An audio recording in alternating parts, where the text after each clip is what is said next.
Are you searching for the best in online black radio? Then go to blacktalkradionetwork.com, helping you filter through the noise. Real talk, black talk.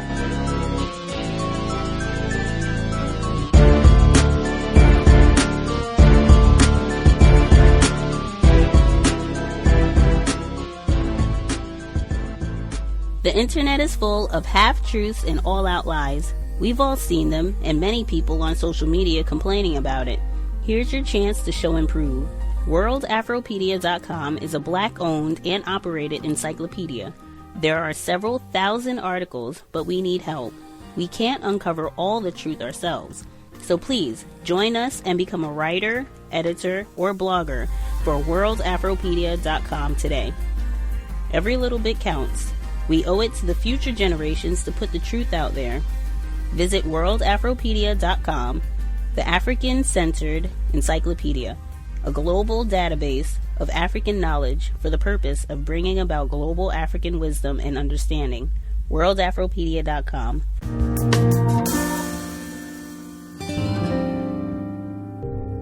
Coach Bliss had come over to my office and told me that the police officer wanted to speak to me and that I needed to head over to his office. I meet Bob Fuller, the detective, and he tells me that he's the guy investigating Patrick's disappearance.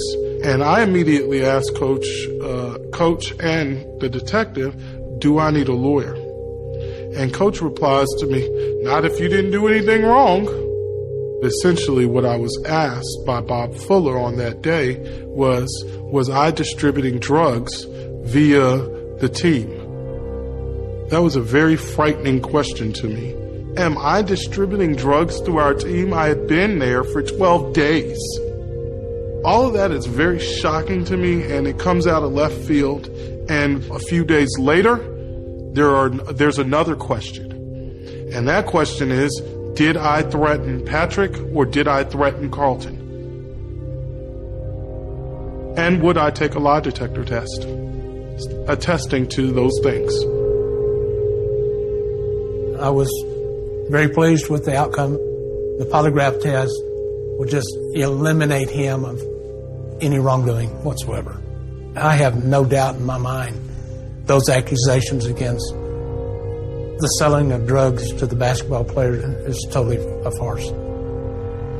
I wrote a story about a small junior college in Texas almost a year earlier. And I'd interviewed many ex-coaches, and Abar was one of them. And he said he was about to go back to work in Waco at McLennan Community College. Months later, when Patrick went missing and Dotson was considered a person of interest, and I was put on the story with some of my colleagues. And I thought about Abar. I thought maybe he knew these guys. Maybe he knew something, because I didn't know who these players were. Maybe he knew something. So I called him up. And the first words out of his mouth were, do you know where I work now? And I said, no, I don't. He says, I'm at Baylor. And one of the first things I did when I got to Waco was meet with Abar in the parking lot at McLennan Community College. And right away I could see he was scared, distracted. Things were going on with him. And that was in mid-June. This was his dream job. He went to Baylor. Suddenly he's now on the coaching staff at Baylor. That's the school he loved. And look what's going on. And early on you could tell he felt there was some manipulation of the facts that wasn't on the up and up, and he was concerned about it. At some point, Coach had just come back from meeting with the lawyers, and he seemed very flustered. It was just the four coaches in the coach's locker room. And I remember Coach saying, if somebody would just say that they paid Denny East tuition, I'd buy them a Cadillac.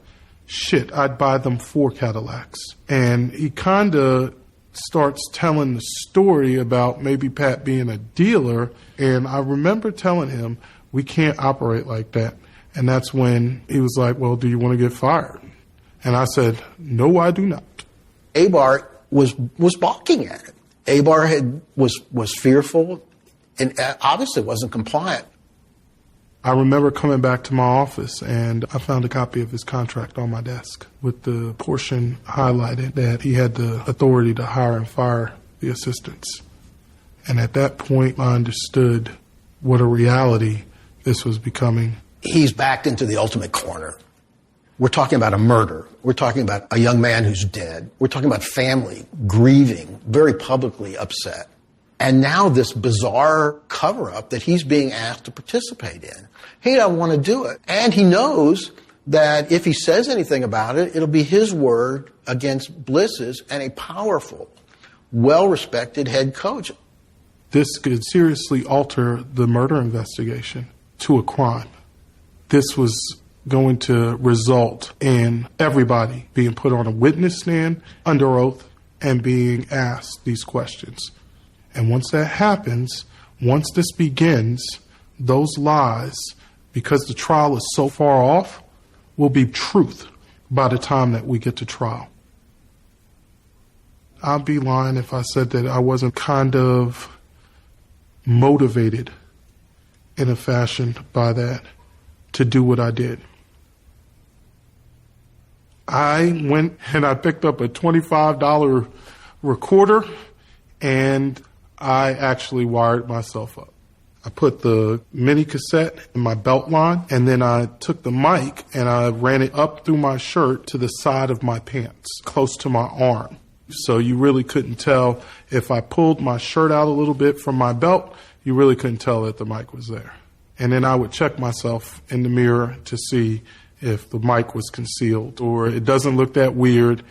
And when I felt like it was good and in place, I left the house.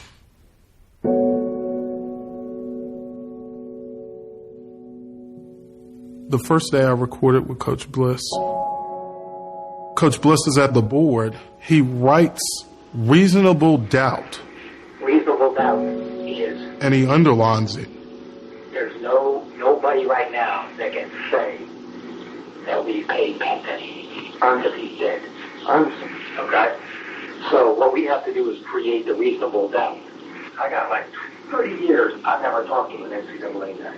Okay, so, I mean, that stands for something. Yes. And the thing about it is what the lawyers want to do is all they got to handle is $2,000 for the down payment. Yes. And then like $7,000 on his tuition. What we got to create here? Drugs. Honesty. Nobody can say that we paid his tuition because he's dead. Okay, so you guys paid his tuition. I remember sitting there getting upset, but wanting to make sure I maintain my composure. I remember getting nervous because I realized the damning things that he is saying are now recorded. Coach Bliss wanted R.T. Gwynn, Ellis Kidd, and Harvey Thomas to tell stories about Patrick. But what we want to do is, then he tells a story. You know, we've been going up to Denny's apartment, and what we've done up there at Denny's apartment, you know, we'll go up there and we'll smoke some weed and drink some stuff and have some ladies up there. Then this one time I went up there, okay? This was like the middle of May, and we're up there and we're getting ready to do some shit, and Pat walks in with a tray. All of a sudden on this tray, I noticed some new shit. Okay, there's pills, I'm with you. There's, you know, whatever. I'm with you. It was like all kinds of wild shit. They put the tray down, okay? Yeah. When they put the tray down, you know, and Patrick said something like, we're going to have some fun tonight, and we're going to let the other guys pay for it. And he brings out his roll of $100 bills.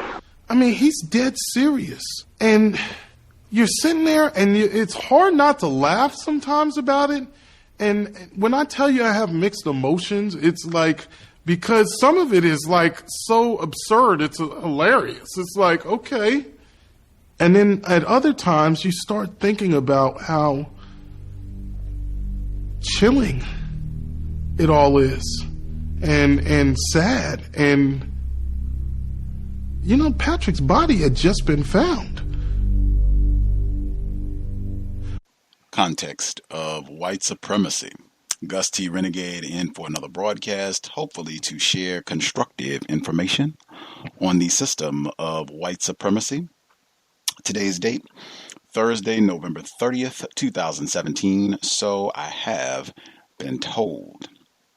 This is our weekly broadcast on neutralizing workplace racism. It's every Thursday, 8 p.m. Eastern, 5 p.m. Pacific. This broadcast is specifically designed for victims of racism, non-white people, black people in particular. Any problems that we might be having in the workplace, doesn't matter.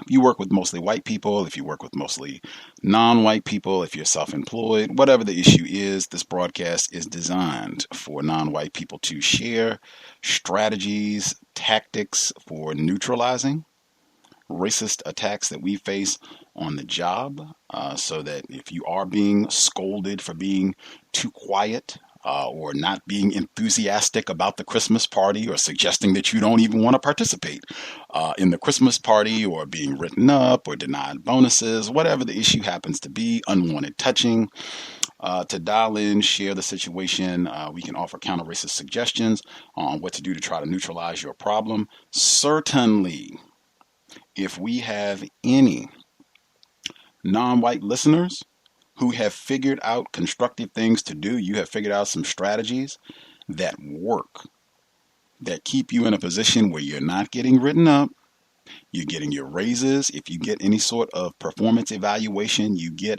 sparkling reviews. If you need time off or vacation time, you get it with no hassling and hand-wringing. That doesn't end up becoming a 6-month odyssey where you have to pray about it.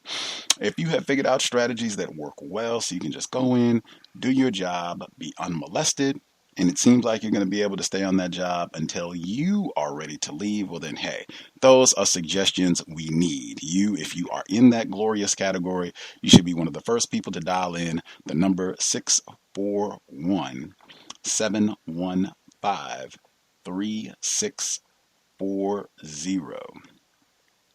The code 564-943#. Press star 61 if you would like to participate. Number again, 641-715-3640. The code 564-943#. Press star 61 if you would like to participate. Next up, the audio segment that we heard before we get to any of the folks that dialed in or the people that wrote in. The audio segment that we heard at the beginning. Reading is more important than watching television, especially if you have not read your policy and procedure for your job. That's something that we tried to stress for a while on workplace racism. Make sure you read your policy and procedure manual in total. It would be best to read it before you actually start the job, but make sure you've read it. You do not want to have a situation happen and then you have to go back and refer to the manual and read and see what the rules and stipulations are. Have that read in advance. That will put you in a much better position to navigate on your job when you know what the rules are supposed to be. Anywho, reading is more important than watching television. Documentary film, really one of the best films, period, that I've seen this year. Certainly, I think the best documentary that I've seen this year and maybe in some time. Disgraced came out a few months ago.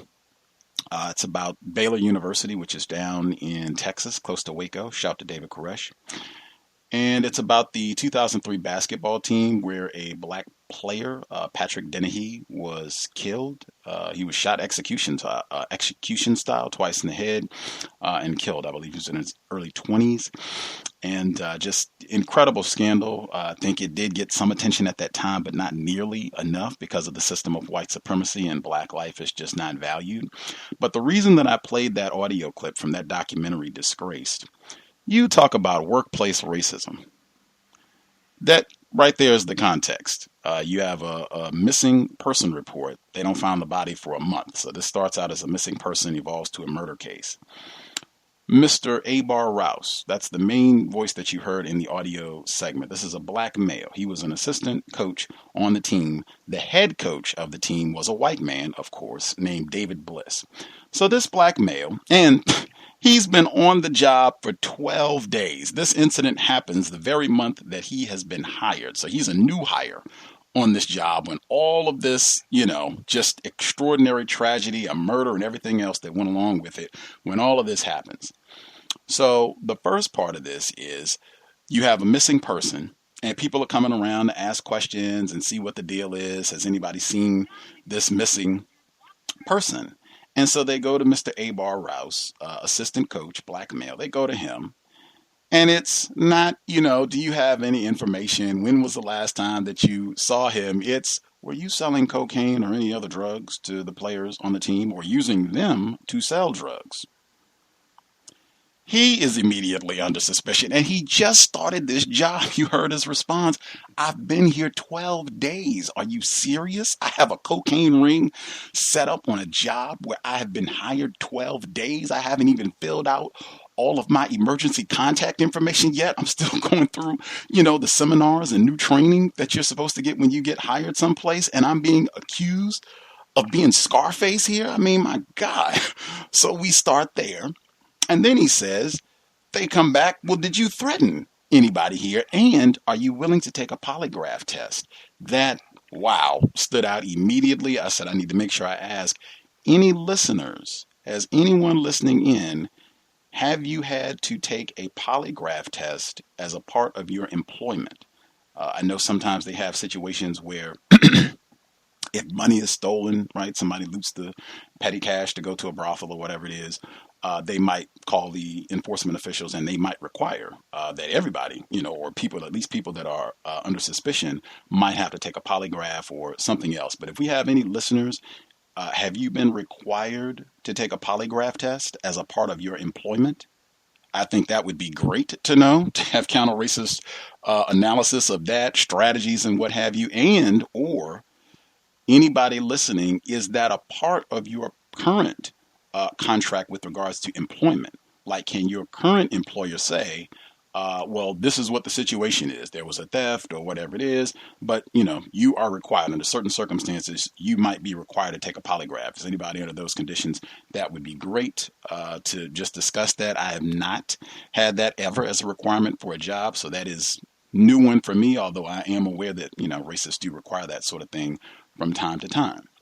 So they go through all that. Apparently, Mr. Rouse, he takes the polygraph test in this situation. A few weeks later, and he's clear. They say, okay, he's not selling cocaine.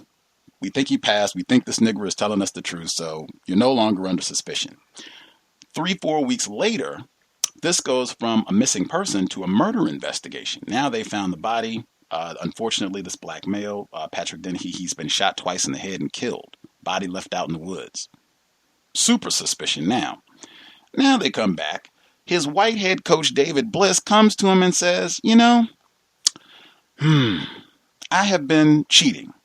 I've been paying this black male's tuition, which is a major violation. And now there are going to be a lot more questions asked since this person has ended up dead. What we need to do so that I don't get in trouble is we need to say that this guy was a drug dealer. Mr. Rouse is like, whoa, we got a murder investigation? We can't do this. This is not the just thing to do. The white man says, do you want to be fired? Black self-respect. Now, he answered the question. No, I do not, sir. He answered the question, but black self-respect. I thought of Dr. Welsing so many times when I saw the film, when I saw this whole exchange, workplace racism. Sometimes, and I even said, man, I think I might have failed Gus T in terms of workplace racism and emphasizing. Codification, necessary, critical if you're going to be on a job.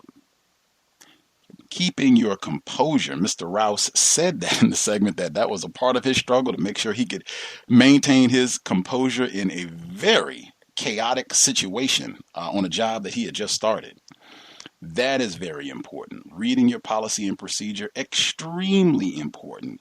But maybe the most important thing you can take with you on your job or anywhere else is black self-respect. I'm going to make sure, there's a few more things I want to say about this because this was just an extraordinary example of workplace racism, in my opinion. I do not have anything pleasant. This is not a story that ends well with regards to what happened to Mr. Patrick Dennehy, who was killed, or Mr. Rouse. He was, quote unquote, blackballed. He did not get a promotion. He did not get a reward. He did not get anything great.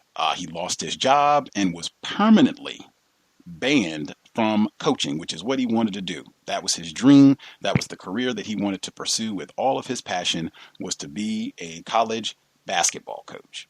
Totally lost that because of this situation and him being the only one who did the correct thing in saying, I am not going to lie. I'm willing to take whatever polygraph is necessary and I am going to tell the truth. I'm going to tell the truth and I'm going to pinpoint other people who are not telling the truth and trying to do incorrect things about this case. He is the only one who did the correct thing in this situation, lost his job, was not hired again, never got another basketball coaching job. He is working, teaching in a prison in Texas right now. Make sure I say that. So I don't have anything great to say like he got a reward, but in my view, he exercised black self-respect and should be commended. If it were not for him practicing black self-respect, there is no telling what could have happened in this case. This white guy could have lied and just said that this black person who was a murder victim, that he was a drug dealer, and oh well, that would have just been, what was said and moved on. Black self-respect and being willing to recognize this is incorrect. This is beyond whether I stay on this job. This is beyond whether I get this raise. This is beyond everything. Some things are just not acceptable, and that is all. If I have any black self-respect at all, there is no way possible I'm going to participate in lying to say that a dead black person was a drug dealer just so that I can keep my job. That is not acceptable at all. Black self-respect has to dictate that, and that is probably going to happen. I suspect if you are a black person anywhere in the world, we have people who participate on this program from the UK, Ireland, people have written in from all over the world.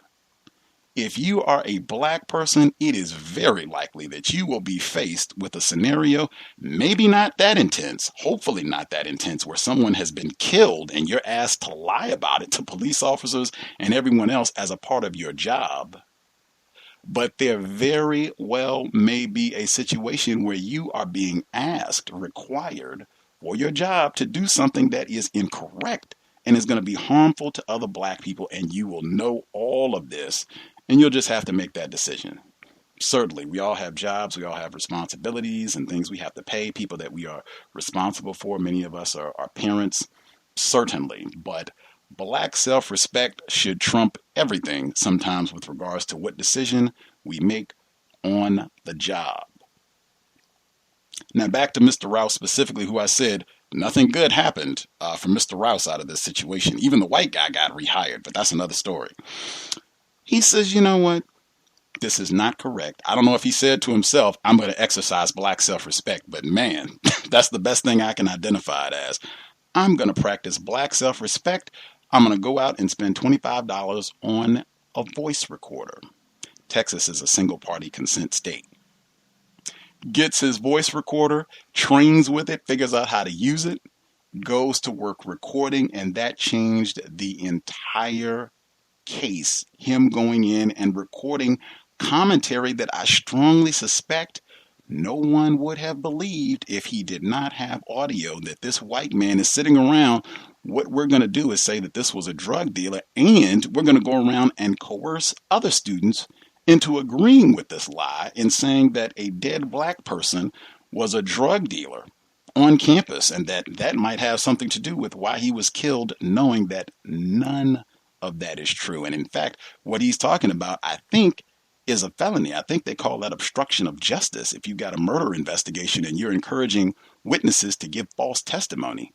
He didn't get charged with that, of course. But Mr. Rouse, he gets his recorder. He goes in, records these folks, and later releases, or I think his attorney released the information. But that's something that we've talked about on a consistent basis. You certainly can do your own investigating if that's a route that you want to go, but that is something that we've talked about a lot in knowing, hey, sometimes it might be great to be able to get audio recording, particularly, I mean, if it's gotten that egregious with regards to what's being said or what they're asking you or other people to do, just so that you can have as much ammunition as possible. And when I say ammunition, details, precise details, dates, times exactly who was present, exactly word for word, punctuation mark for punctuation mark, what was said, all of that detail will put you in a much better position. And again, even with all of that, nothing good happened for Mr. Rouse. In fact, people sat around and talked about him like he was a villain just because he made these legal audio recordings, emphasis on legal, nothing incorrect about what he did. People just don't like that he did it, and he's being punished by not being allowed to coach ever again, it seems. But I did think that was an extraordinary illustration of a lot of the different concepts that we talk about with regards to workplace racism. If you want to check out the documentary, that's great, but really look at that portion through the workplace racism lens. Pressures being brought to bear on a black employee by his white boss, and how you deal with that situation, particularly when you are being asked to do something that you know is incorrect. What's your response going to be? Black self-respect, black self-respect. With that, I'll remind listeners, if you have commentary, particularly if you're not able to call in, you can always email untiljustice@gmail.com. untiljustice@gmail.com. If you would like to participate and you don't want to call in, or if you're concerned that people might recognize your voice, feel free to drop an email, untiljustice@gmail.com.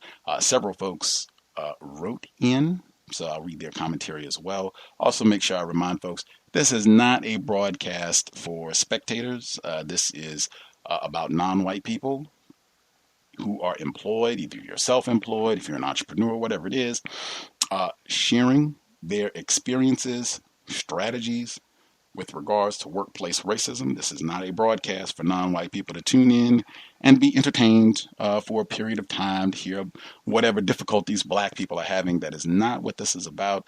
We are not going to solve this problem by spectating, and I strongly suspect if you are a non-white person, especially a black person, listening to this program, if you have any sort of work experience, I'm real sure you have incidents, things that you can contribute to a conversation on workplace racism. I am very sure. And if we have anyone who says, oh no, I have no experience at all with regards to workplace racism, well, you should be one of the first people to call in to explain how you were able to pull off such a feat.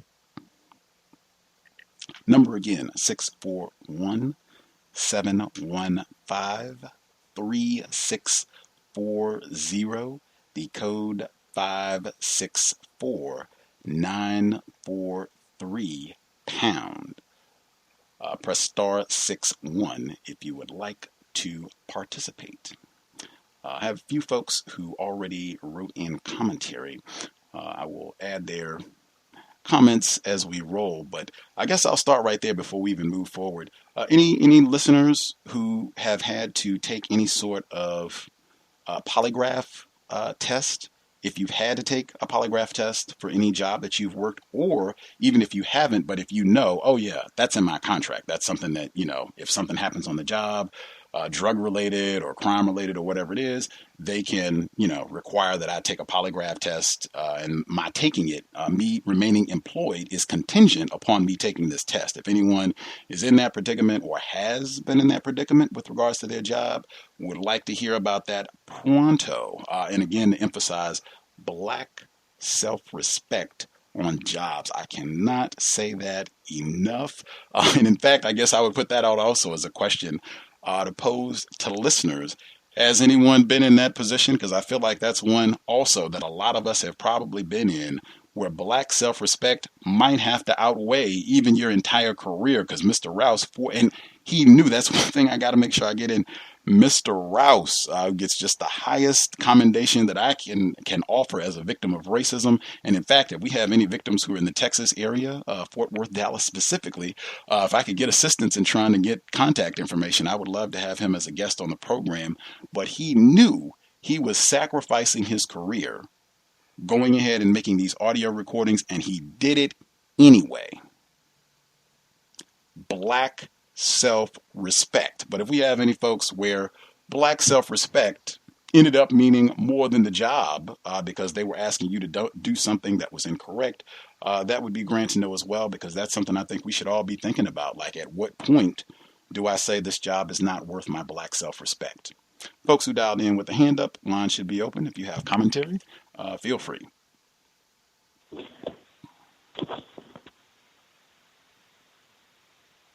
Can I be heard? Yes, ma'am. Hi. I was calling. This is my first time actually calling in to the show. I've been listening to the show for a few months now, so I decided it's about time that I actually participate. So if you would bear with me because I'm a little bit nervous. I have been working at the job that I work at right now for about a year, and I can say I made a lot of mistakes because, I wasn't as aware about how racism affected me. And so I had one white male coworker who used to talk to me a lot about, random stuff. So I just, I thought I had to be very, engaging in order to seem, nice. So I guess, after a while he started to get really open about sexuality, and he claimed that he was polyamorous, I think that's what they call it. So he would talk about his relationships and his dating life. And after that, I told him, I have a friend who's trying to date somebody, and you seem like the type of guy that she'd like. And I ended up giving him her number, and she agreed, but she wanted to go ahead and take his number. And I ended up giving him her number, and they were talking back and forth. And I guess I noticed that, him being a white male and my friend being a black female, that he didn't have, the same respect or regard for her as he did with other women that he would talk about dating. So when she had said that she was dating because she wanted a relationship, he had said, I just want something purely sexual, and I'm not really looking for anything long distance because she lives an hour away. And he just kind of gave all these excuses, and then he was like, I don't really want to drive that far to go on a date. And so eventually that just ended, and it's ever since then it's just kind of been awkward between me and him because I don't know if he feels like he offended me by rejecting my friend, but it's just, I guess that was poor decision making, and I kind of, now I'm dealing with that backlash. But that was it. Is the backlash just what you call, I guess first, Grand, always great to have first-time callers. I hope the broadcast has been of some constructive value. When you say now you're experiencing the backlash, what does that backlash entail? Is it just the awkwardness between you all, or is it something more? Yes, it's the awkwardness, and it's kind of it's like a cold shoulder type of feeling. And I don't even know, sometimes I'll walk into work and I don't even know if I should say hi, and sometimes he'll say hi and sometimes he won't. So then it's this weird dynamic where I just kind of avoid saying hi at this point. And I have that problem with a lot of people actually at my job because I do work in an environment that has mostly white people, and I just find that it's hard for me to know when it's okay to say hi and when it's not. Sometimes some people will say hi, and then in another instance they won't. So it's I always felt uncomfortable in that position as well, because it's if I don't say hi, I feel like I'm being really rude, and being a black woman, I feel like it's even more pronounced because when I'm quiet, it's why are you being so quiet? You got a chip on your shoulder or something like that. So, but yeah, with the guy, it's definitely hot and cold type situation. Understandable. I guess my thoughts would be with the speaking thing. I think that comes up a lot as well in both aspects of it. The white people, sometimes they speak, sometimes they don't. And then if you work with a lot of white people, you might not necessarily want to be greeting a racist or a suspected racist. So I can understand that on all accounts. My recommendation for the workplace is I just call them workplace courtesies. Me speaking, that is not an invitation for us to have, a 30-minute talk over a scone. That does not mean that I want to hear about your Thanksgiving break or what you plan to do for Christmas. It doesn't even mean that I like you. It just means that we share an office building or an office space for a limited number of hours consistently, week to week, day to day. So I'm just acknowledging that you're here. It's not contingent on you speaking to me. And I got Mr. Edward Williams of counter-racism.com. He gave this suggestion some years ago, and I'm a big advocate of it, that it's not about, I need you to speak to me. If I greet you, it doesn't even matter if you return the greeting. You could roll your eyes and keep walking. It doesn't matter. I'm just greeting. This is my code. It's not contingent on what you all do at all. I just greet the folks that are here. And I mean, it's going to be something real modest. Morning, Ted. Might be a head nod, but it'll be something real modest. It's not going to be a huge wave and a hug and all that other stuff. Morning, Julie. Morning, Miss Johnson, or whatever it is. And you just keep on moving. If they speak, great. If they don't, that's fine too. And another reason I'm a big advocate of this, it also helps on that other issue where they try to say, oh man, you don't talk. You're so aloof. It seems like you don't even want to be around us. Oh no, I speak. I'm not here to be aloof. I speak to everyone. I greet everyone when I come in or what have you. If you have something that's work related to talk about, absolutely. Let me. In fact, I want to be one of the first people to know if you have information that is pertinent and work related, but we're just not going to have frivolous conversation about, silliness. But yeah, I'm a big advocate of speaking, and it doesn't matter what they do. I think with this situation specifically, I would speak. Let's say his name is Ralph, morning Ralph, afternoon Ralph, and just keep it pushing. If we have something work related to talk about, oh, okay, right on. Other than that, just, keep it moving. And also, I guess for listeners, this is why I'm such a big advocate. I think you said you started listening to the program for a few months. I'm a big advocate of when we're on the job, we're not talking to these white people like we're friends.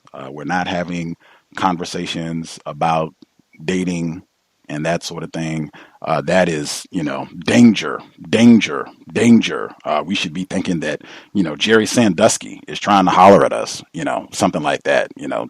Jeffrey Dahmer is trying to holler at us in a situation like that. Like, oh no, like I do not. I think we even talked about this having an immediate one line. Like, I do not fraternize with employees. Something real simple and codified that you say every time, so that it's just, I'm very serious about this, but I do not. This is not something that I engage in at all. I am not the person that you want to be talking to about your dating life, who you are interested in dating. I don't have any friends that I could hook you up with.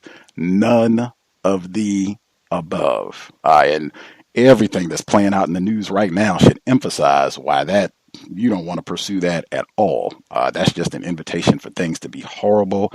This guy, particularly with what he's saying about he just wants something sexual, or however it was phrased. He doesn't want something serious. He just wants to have fun. And that, I mean, this sounds like total, I'm just looking to sexually, and to come to you, I think you said that it seemed you wondered if he would behave the same way with a white person, a white woman, as he would with you, a non-white female. I think you said that. I mean, are you serious? Can you imagine a black male in particular, going to a white woman on a job and saying that sort of thing? Like, man, they would have him handcuffed and thrown out of the building within like an hour. Like, total on the job situation, you do not want to engage in that at all. And so I'm glad that if you're listening to the content now and it's helpful, you can make adjustments going forward. But oh man, like that's super, super dangerous for you and your friend. This guy just sounds like a complete racist sleaze. And I would just be if it's awkward and he's not talking to you now or doing any other soliciting, great. I would just speak to him, keep it very, very workplace. Like, it's not even platonic, it's business. Like workplace, and you can do that, and you don't have to be You don't have to be aggressive or angry or anything like that. You can just keep it pleasant workplace, but it's going to be very official, right to the point, no dilly-dallying, and then moving along. I'll stop there. Does that make sense, or am I talking crazy? No, that makes like a lot of sense actually, and yeah, that's very helpful. I mean, I've been listening to the show for, like I said, for a few months, and I kind of got the idea that would have been the best, that would be the better approach. And also, I would like to say that I'm also like I said, a black female who is married to a white male right now, and after listening to your show, and I think a lot of other YouTubers and whatnot, it definitely opened my eyes. And right now, I'm going through a lot of marital problems at this point because of the fact that I am starting to see the fact that we're married is actually a huge problem, and I'm starting to notice how racism actually plays out in our relationship. So I would like you to know that, you know, what you're doing is actually really helping people, and hopefully I can have the strength and the courage to do what I have to do, because I really, really do know that this isn't healthy at all. So thank you. I'll go ahead and mute my line. Yes, ma'am. Wow. Well, that sounds unsafe as well, but hopefully it sounds like you're getting more information and building the black self-respect to act appropriately given the new information that you have access to. But I will just succinctly say that view that as a potential safety hazard. View that as a potential safety hazard with your mate, and hopefully you'll take the new information you have and act appropriately. We'll see how disciplined our listeners are. This is their favorite area of favorite topic of discussion. So we'll see if we can stay disciplined and focus on the workplace racism aspects. Like we almost got a double dip there of Area 8 sexual activity, workplace racism related commentary. Did any of the listeners have any suggestions for our first time female caller? If you have your own incidents that you would like to touch on, that's fine too. But any suggestions, recommendations for our female listener that we heard? For folks, if you were listening, I forgot, but if you were listening or attempting to listen at Black Talk Radio Network or TuneIn, if you refresh the page, it should be available. I think the archive was playing just for the first snippet of the broadcast, but it has been corrected a while ago. So if you want to listen there or were listening there, just refresh. It should be fine. Do we have any suggestions for our first caller?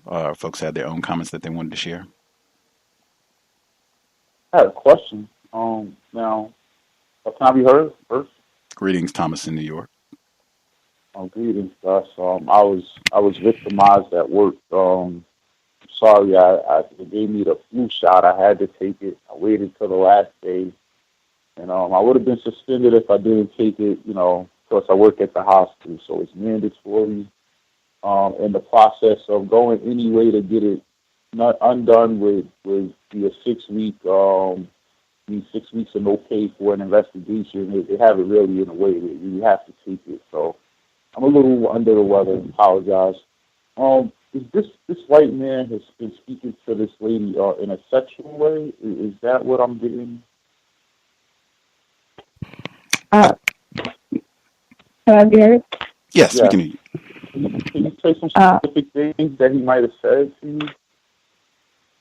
Like he talked about how he was into like polyamory and, you know, being with multiple women.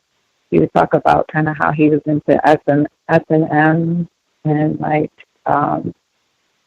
just a lot of weird stuff, you know, like, and I just kind of acted like it didn't bother me, you know. I was just like, okay, that's you, you know. If you're allowed to live your life how you want to, it's not something I could do. But he was very, I thought it was weird because I'm just like, I didn't think people talk like that at work, but I guess it was okay for him because he seems like this kind of, you know, counterculture type of person anyway. But yeah, he would just make statements like that. Sexual degeneracy is their number one behavior besides racism. So yeah. Are you in the United States? I'm sorry, what was that? Are you in the United States of America? Yes. Oh, okay. So why wouldn't you just go and say that you feel like you're being sexually harassed by this person? It sounds like you have a valid HR claim for harassment. I know I watched videos. I'm not supposed to talk about any of those things at the workplace. You can't even say someone's beautiful or looking nice. I mean, you have to be very codified according to the material that the workplace has issued to me at every job I've had. We have to be very codified in the way we speak around one another. And if we're not, that could be grounds for termination for that person. And if this is a white person, I would advise you to run to HR and say some of these things. If not, start making some recordings or writing things down, specific things he says, so you have every detailed information, and get this terrorist off the workplace. According to what they've been showing in the media, this is open season for white men to be called out for their sexually degenerate behavior. Right, and I guess my only, fear, I would say, is that, like, I just feel like in this environment, like I said, I work with a lot of white people, and, like, I work with some white women as well, and they are okay with, like, the way he talks, and he has one friend that he knows outside of work that he talks to like that as well. But I just feel like me being a black woman, if I would go and accuse him of that, or would say that would make me uncomfortable, I don't know. I guess I just feel like it would fall on deaf ears since, everybody else seems to be okay with him saying those things out loud. I would say that, in the present climate, I'm surprised some of these white women aren't coming out. I mean, they've been breaking their code drastically recently and coming out on these white men. But under the climate of things that's going on in America right now, just the way things are, I mean, allegations has forcing people to resign these days. I just think that they can't sweep that under the rug because I'm sure in their policy they have a sexual harassment claim. And that's why I was saying, like, in the videos they give us at the workplace, this guy is well aware of what he's appropriate to say and what is inappropriate to say. This is your situation. So if you feel as though this would be backlash when you, I totally, say, hey, you have to do what you have to do what's best for yourself. I did have one to share of my own, but Gus, I'll let you let other people speak. Oh, right on. Sorry you had to, that's chemical and biological warfare, forcing you to get a flu shot if you want to remain employed. Like, wow, that might be worse than being forced to take the polygraph examination. Now, I worked at Kids of Us. You worked at what? Someone stole some money. You worked at what? I worked at Kids of Us. Okay. I was like 16, and I was working at Kids of Us, and they had a theft situation, and one of my classmates who also worked there, he was forced to take a polygraph test to prove that he didn't take the money. That's the only time I've heard of it. Now, I do think that was unlawful, but we talked about 15, 16-year-old kids, and that's pretty much what was working in. So they did it. Wow. Good memory. That's why I said, like, I feel like people that just spectate, like, you are not helping. You are being what Mr. Fuller describes as greatest spectators, and that's not going to help us end racism, white supremacy. I said, you could probably easily, you could just look at your work history and like, oh, wow, yeah, I remember when that happened. I remember when that happened. Like, it's got to be, if there is a system of white supremacy, and I have concluded such a system does exist. Again, the number 641-715-3640, the code 564-943-pound. Press star 61 if you would like to participate. And that right there with a 16-year-old, I would think there should be some questions like the ACLU, like, can you give a minor? Can you require a minor to take a polygraph test? Like, are their parents required to be notified, present even? Like, I wouldn't want my child taking a polygraph, period, if they were a minor, much less whether I'm present or not. I mean, that is absurd. I cannot imagine a white man over something minuscule. Like, I cannot imagine white parents allowing their children to be subjected to such measures easily, particularly white parents who are more powerful. Anyway, if we have folks, the polygraph, share. If we have any folks who had other comments with regards to how our first-time female caller is dealing with the situation, I think Thomas in New York suggested checking the handbook. I think that can be helpful. I was under the impression that things were at the awkward stage now, that perhaps some of this earlier shenanigans had at least stopped for the moment, and now you were saying it seemed kind of awkward since he seemed disinterested in your friend. Is that the case? Have things stopped, or is it, Yes, like once they had the issue with my friend, once they stopped talking, that's when he kind of stopped, and it started to get awkward, and it was just not really much talking between us after that. Oh, okay. I would say, hey, if it's quiet now, and I think it's always good to look forward to see, what's happening and expect that he's going to do other incorrect things. But if it's quiet, you could just make a record of what's been said. And Mr. Fuller has said sometimes it can be to your advantage to wait. Because he's going to do something else. If he is this as sleazy as he has been described, it's in his nature. He's going to do something else. So if it's quiet for the time being, you can just make a very detailed record of what has been said thus far, as close to, date, time, what he said, and just put it in your workplace journal and save it. And then moving forward, take notes, document, and then you can present when you have a myriad of different events, times where he has said incorrect things. That's another option. If things are at least quiet for the time being, if it's awkward, great, take advantage of it. Like that can be the protocol from this point forward, and you can just keep it business where you all don't have to talk. That's not, in my opinion, that can be one way you can look at it as well. Yes, it definitely makes things a little bit easier, like him not talking to me anymore, but it's just, like I said, just the awkwardness. I would much rather just not say anything at all, but that would look bad too, I guess. So. Dig it. I will share one of the folks who wrote in their comment. They were very appreciative of our caller from Ireland who dialed in to participate. And again, I think the importance, it shows the patterns worldwide, what it means to be white, and they have codes about how they go about victimizing, mistreating us. But very appreciative to hear the caller from Ireland. And then he wrote about his own situation.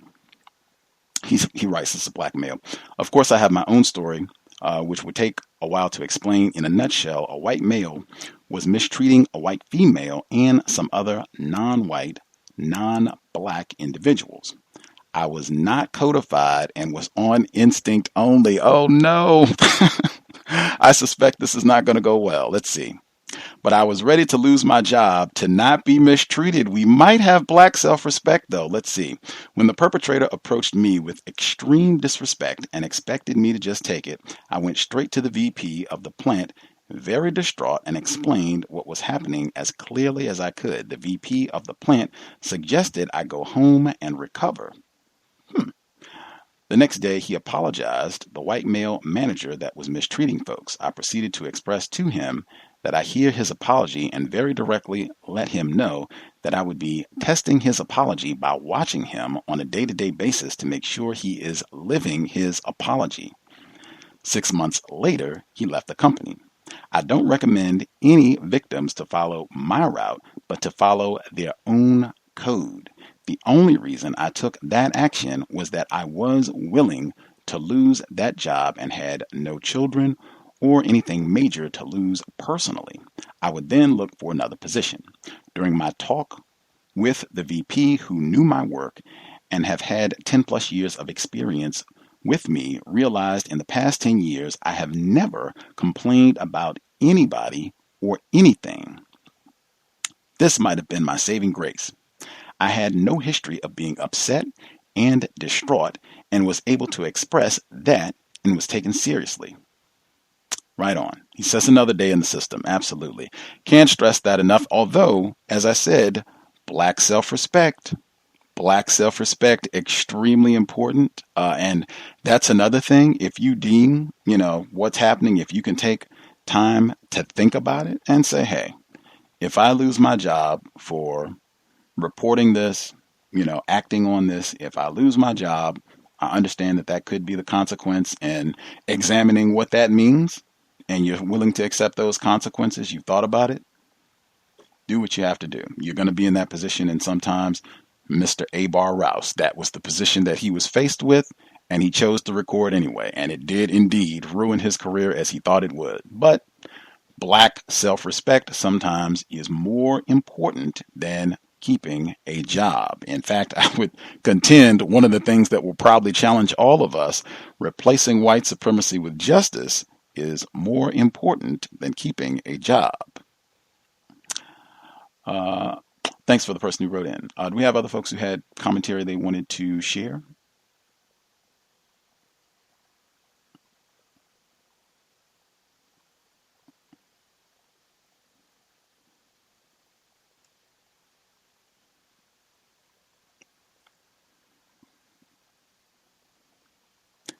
Spectators, once again, and if we do have folks who are spectating who are in a spectacular position on the job where you're not being abused, mistreated, which I find a little suspicious, and you're not really observing anything noteworthy, which I also find very suspicious. But if you're in that position, make sure to invest in the cows. You can visit the blog racism-notes.blogspot.com. racism-notes.blogspot.com. PayPal button is in the top right-hand corner. If you're not into PayPal, drop us an email. We will get you a physical mailing address. Thanks for all the folks who have supported nearly a decade of counter-racist broadcasting. Other folks who dialed in with a hand up. Can I be heard? Yes, sir. Yeah, it's Brother Madike here from Ireland. I'd like to ask the sister that is experiencing that in her company, for how long has she been working in that company?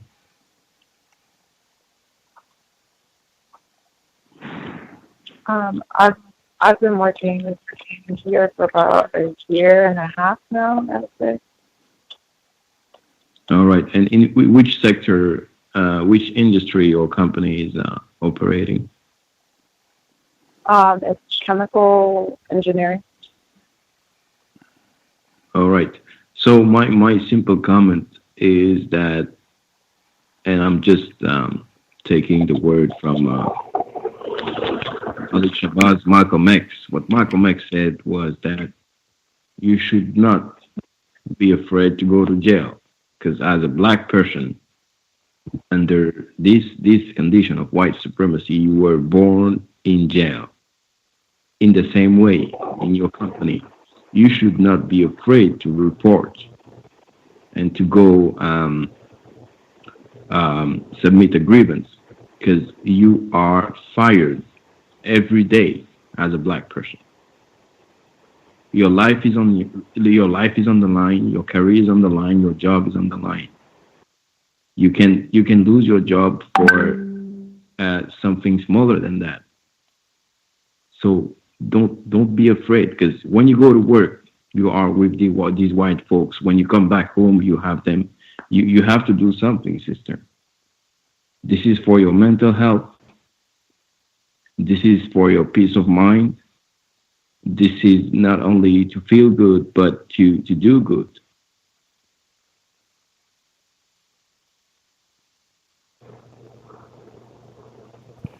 And if you lose your job, you can find another one.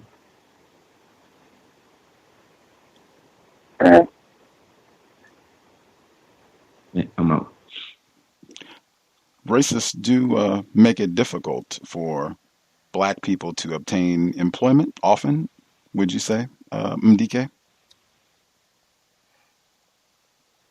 What I'm saying is, find a job is easy. It's something very, very easy.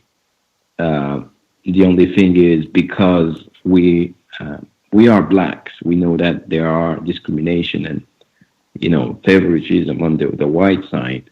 However, this should not prevent us from doing what we're supposed to do: justice.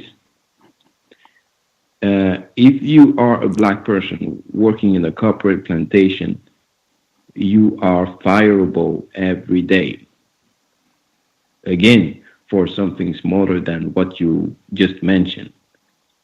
So why not, for your health and for your mental health and for your well-being, go ahead and submit a grievance, or just warn this person that you're going to take action.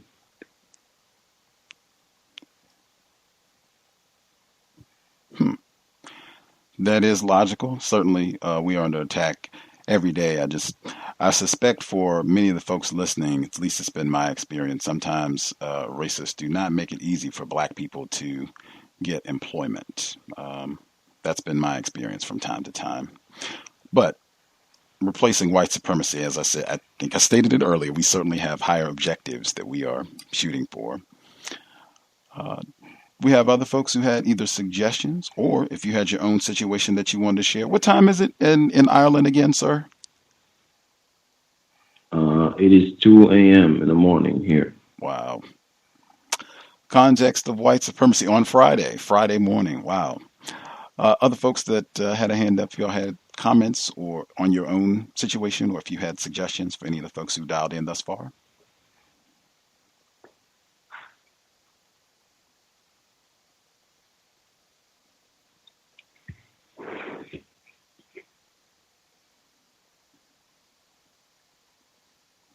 Because while folks are still spectating, we had a different person who wrote in. This is a black male. He writes in. Teacher. We had a parent-teacher conference the other day. The black male varsity basketball coach had the practice in the gym.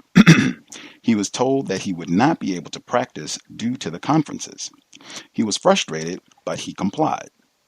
Within 15 minutes of him being told this, an outside volleyball team, all white, who uses the school to hold their practices at night, came into the gym to set up and practiced for 2 hours uninterrupted. All the black male coach could do was shake his head. Absolutely. And you could document, that's one where I think you could ask questions with regards to why they were allowed access to the gym during the parent-teacher conferences and he was not. Just to see what the difference is, just for clarification, that might be something good to know, or at least one thing you can do beyond shaking your head. But that is, in my view, the system of white supremacy on display once again. And I submit that when you understand racism, white supremacy, and you understand why these type of things happen, that should lessen some of the stress. I think a lot of times we get frustrated because we're not understanding why these things are happening. I think when you have an accurate understanding of why these things happen, and hey, I might even ask a question about that, might be a good time for me to practice some counter racism on the job. I'll think of a really good question. maybe two really good questions to ask about what this disparity is. Or maybe I can ask several different white people who I think have the power to do something about this, to get this changed, or at least to give me an honest answer as to, what's going on here. But yeah, I think just being informed about racism, white supremacy can help us deal with those type of situations. We still have folks spectating.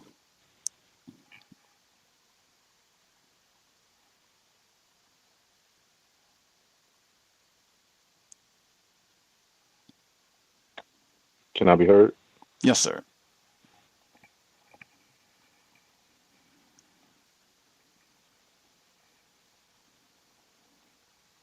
Oh, we did hear. Now we do not. I did. We heard the can I be heard, and then there was silence.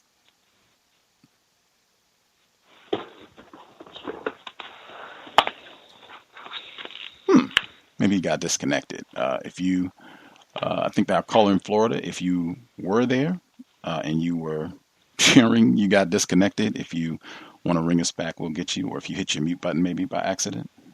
Other folks who dialed in with a hand up, feel free while we wait to see if he gets it figured out.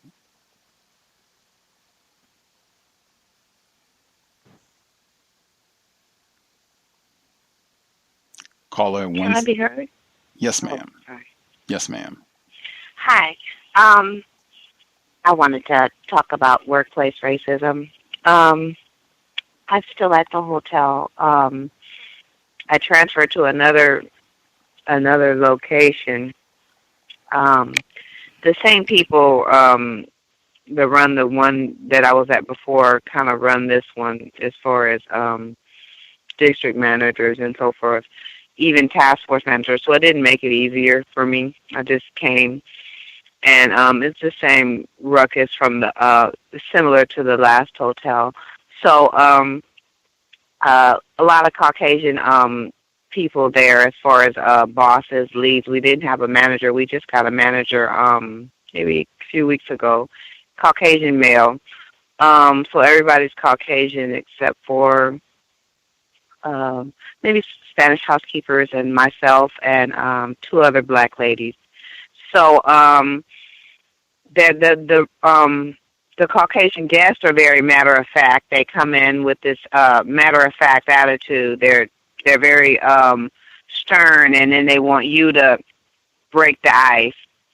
But since I work so late, I'm not an icebreaker. So it just doesn't go like that. We had a Caucasian lady last week, alcoholic lady. They give her a lot of grace. She decided one night she was going to set the hotel on fire. This was last weekend. So she's in the bed with her matches, and she lights her room up. And so the smoke detectors go off and everything. They have to kick the door in to get her out of her room. So instead of kicking her out, they just gave her another room. And so she's in there while while the hotel is repairing the other rooms. She's given another room, so she got arrested for she had some kind of back and forth with the police, and then they arrested her. But they made sure that she had another room to come to when she did get out of jail. So they transferred her room. She just left this Friday that just passed. So I just thought it was interesting that she can come to the hotel, do what she wants to do, and then we have grace for her. When she sets the hotel completely on fire, she can stay until she just feels like leaving. And I just noticed that, especially working so close with Caucasians, they go out of their way to make you feel uncomfortable if they can. And if not, they'll do something else to make you respond negatively so they can write you up, or just do anything to make it unbearable working there. So I just kind of told them to kind of cut my hours, so I don't do as many hours there, so I don't have as much contact with them there per week. And that's about all I wanted to share. And thank you for taking my call. Indeed. Our black mother in the Bay Area, good to hear from you. You told us about, it's just been so many dangerous incidents working at that hotel, and I think you've been there for, it's been about a year or so, hasn't it? Yes, it's been a year, August. Okay. Yeah, I would really, because I think that's what I've said before. It's been so many dangerous incidents. Like, this is not just someone being rude or discourteous or, things of that nature that are just like an annoyance. Like, this is danger. Someone setting the building on fire. I think you told us before about incidents where they had hostile customers who were threatening you and coming behind the counter area where they're not supposed to be, where they're trespassing and what have you, and customers who, are intoxicated.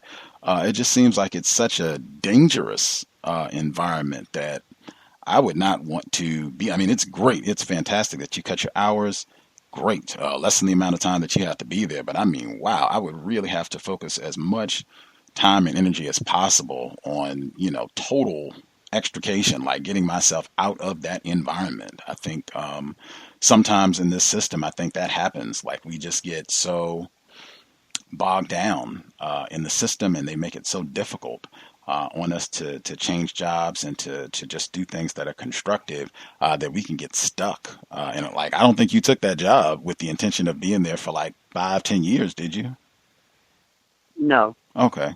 Yeah, I think this is one of the things that happen. Like, we just get so abused in the system that we just end up losing sight of, hey, I am in a really dangerous environment. Like, I need to get out of here. Like, it just seems like the sort of, well, I'll ask you, doesn't it seem like the type of environment where the longer you stay there, that it seems like something bad, something even dangerous could happen to you? Does that seem to be logical? Yes. And then every time something weird happens, I think back to you. I think I always, every time I clock in, I think about how I shouldn't be there in the first place. So, yes, it rings every night that I'm there. I'm only there 2 days a week, but every night I think about how I need to be somewhere else. Trust me, your words ring. I have a question. Thomas. Are the patrons of this hotel, is this like a hotel that, I don't know what city you're in, but is this like doubles down as a shelter or alternative living environment for people? Yes. Got you. Because I had no idea until recently that they were doing that here in New York. And I mean, you talk about it on like 34th Street, 42nd Street. These are big name hotels, and the city is paying $580 a night for homeless people to stay in hotel rooms in these elite hotels. And I just thought that was ridiculous. So when I was listening to you, it just sounded like that was the workplace environment I would associate with those hotels, and I think you just solidified what I was thinking.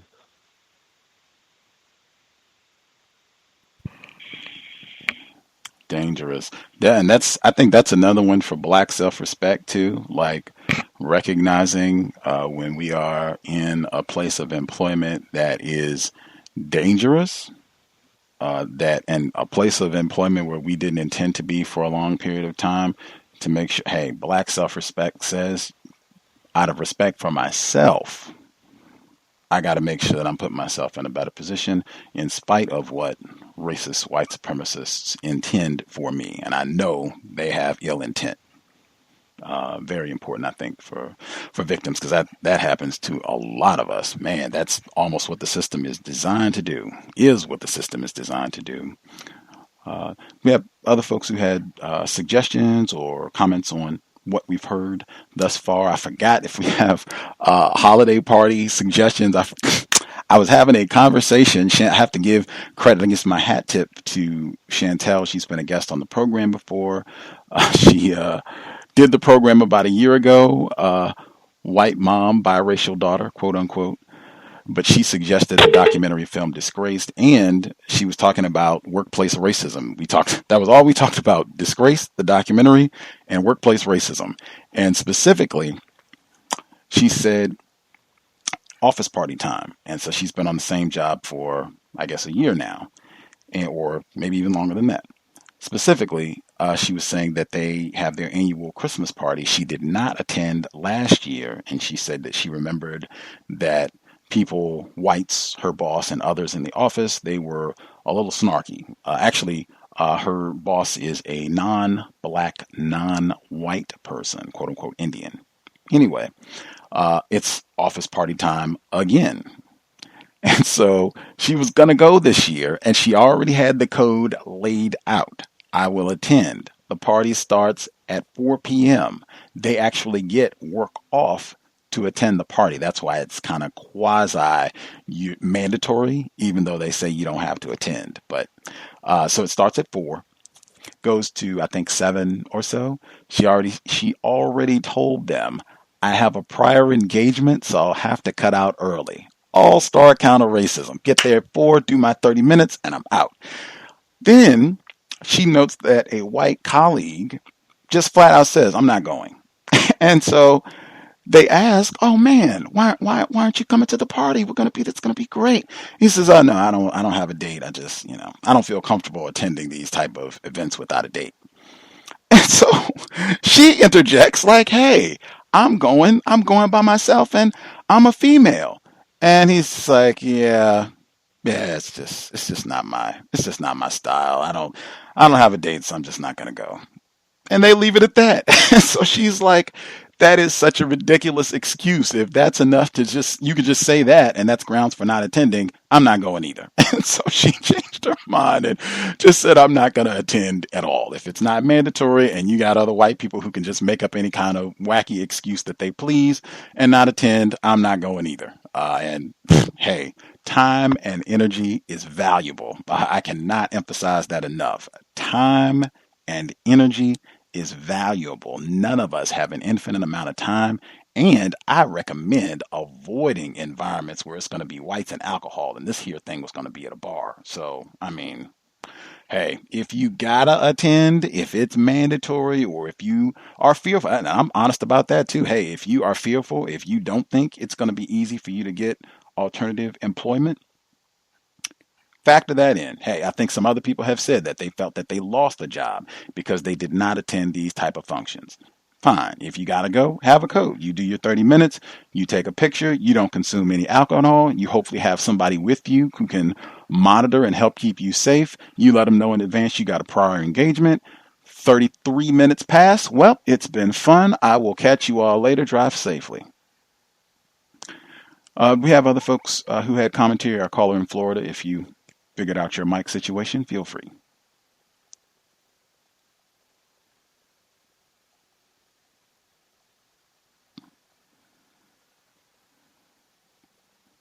Perhaps he's still working with it. Other folks who dialed in, if you had commentary.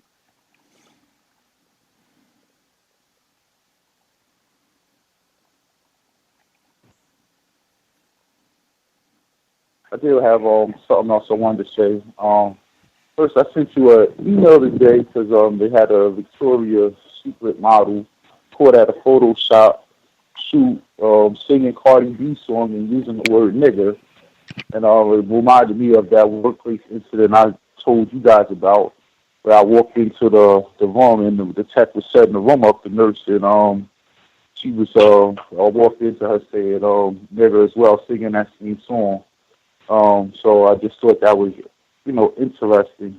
Also, one of the police officer, the white police officer at the job, he retired. I have wondered, I hadn't seen him, but, I didn't think anything of it. And one day he popped up and he was talking to someone who I happened to be speaking to. So he kind of, cut in and I just listened to their conversation. And he was talking about, his retirement and how the city, gave him an additional 30 days just in case he changed his mind.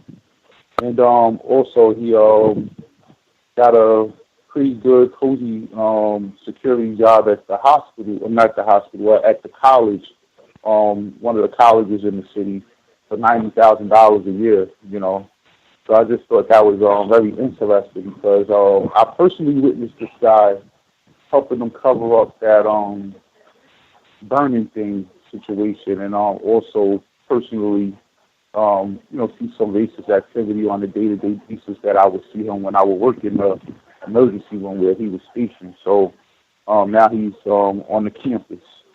I always spell campus with a KKK AMPUS, because that's what campuses are. And these are the people that's doing the security. They're people who have 30-plus years police experience, being a detective, a narco, whatever.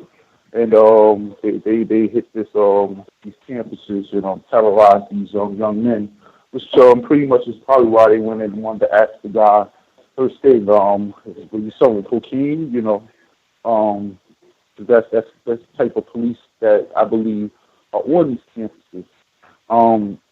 Other than that, I'll mute my line. I did have something else I wanted to add. It kind of doesn't fit with the workplace racism, so I'll keep it off. So mute my line. Indeed. Folks have been so disciplined today. We've stayed focused on workplace racism. Phenomenal. The number again, 641-715-3640. The code 564943#. Press star 61 if you would like to participate. Ask again, do we have any folks who have had to take a polygraph examination as a part of your job, or would like to mandate it, where you were required to do it if you want to keep your job? Or do we have anyone where that's a part of your contract, like you might not have had to do it, but oh yeah, this is something they've told us if, this sort of situation happens, we might be subjected to a polygraph exam. We have any folks who have commentary on that?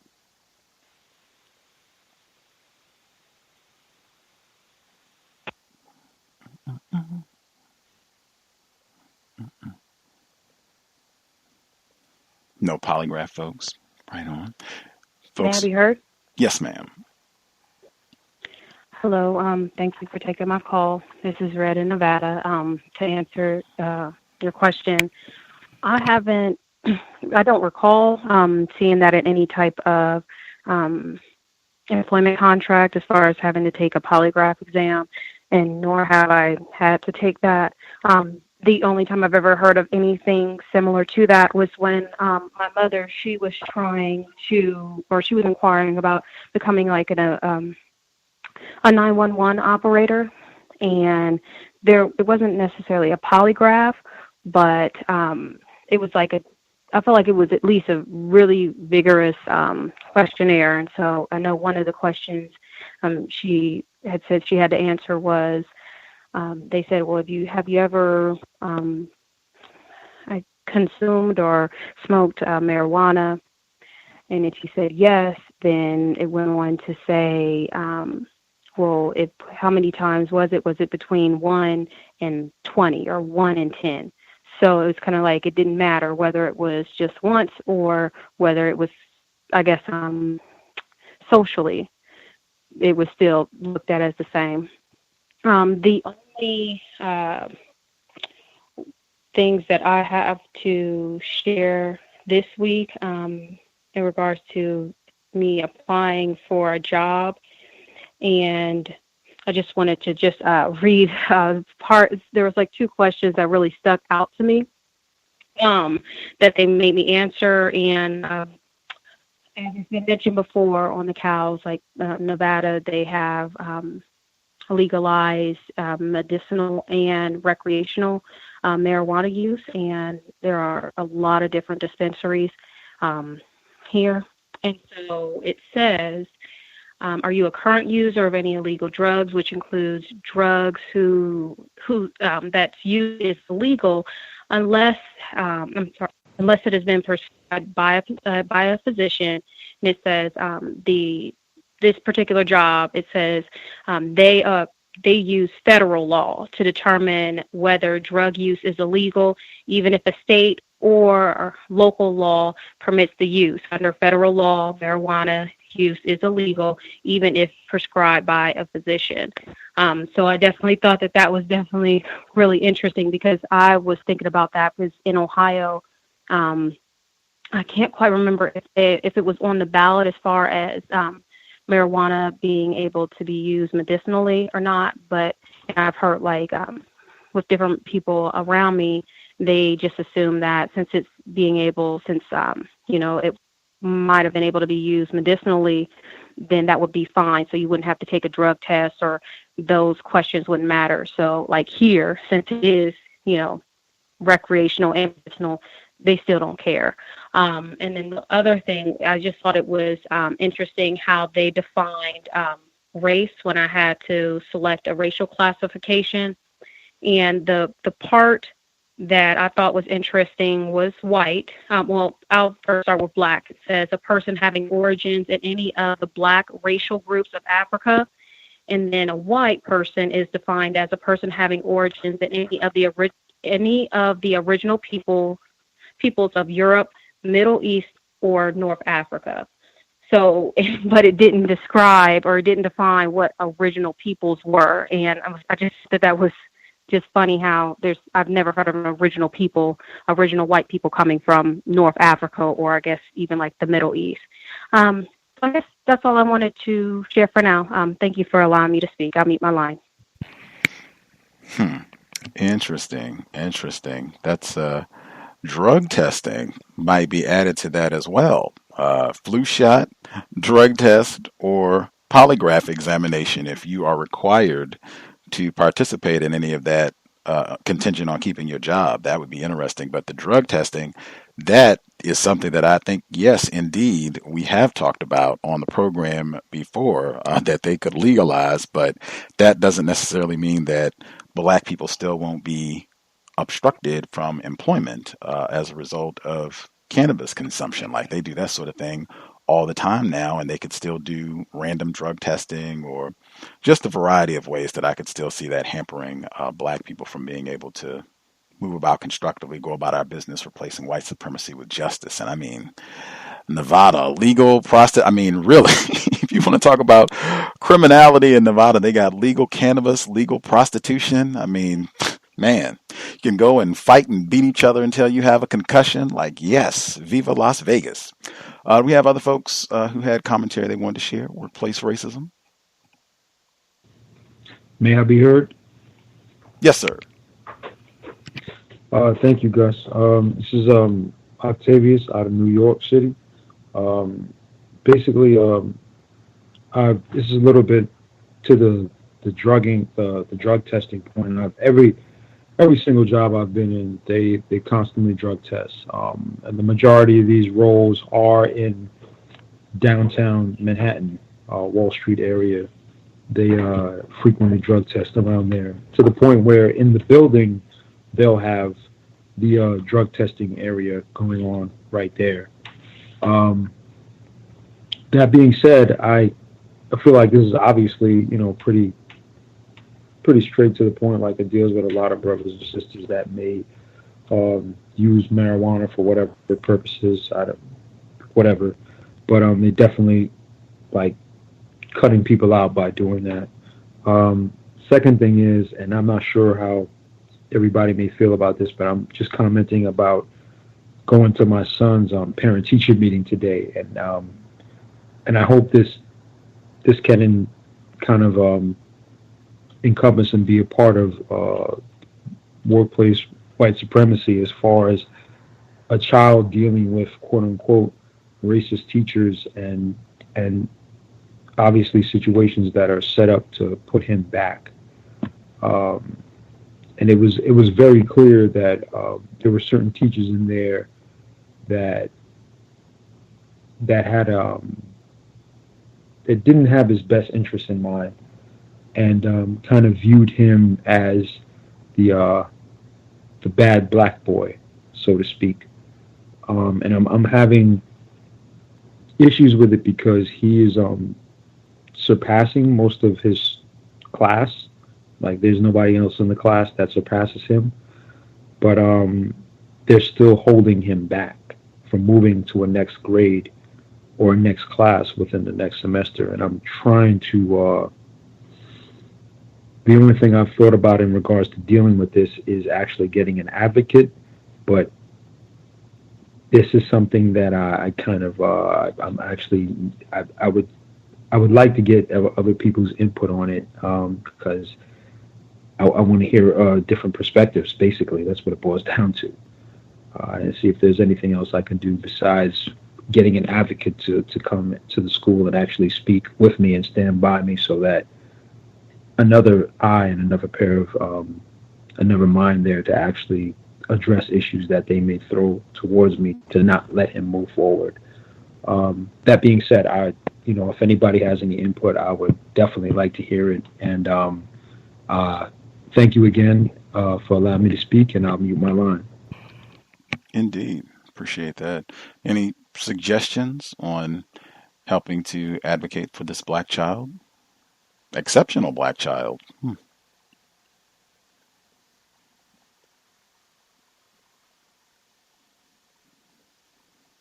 If we have parents, you should not be spectating. If we have parents, you should definitely not be spectating at this point. If you have any suggestions. Can I be heard? Yes, ma'am. Hi. I'm a parent. I have a male son also. He did public school, and he's in charter now. But I would have issues with him in school.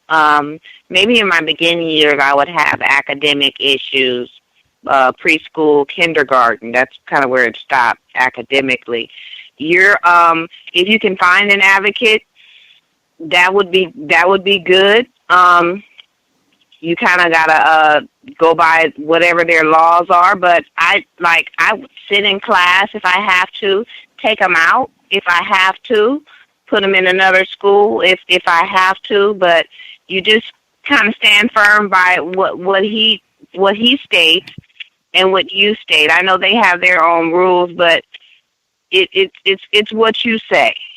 So, and if they don't approve of it, or if there's a problem, then you probably would have to take them out of the school and then deal with whatever the next issue will be. But it's designed to make sure that they're academically challenged in that manner. That's how they teach the males, particularly the black ones.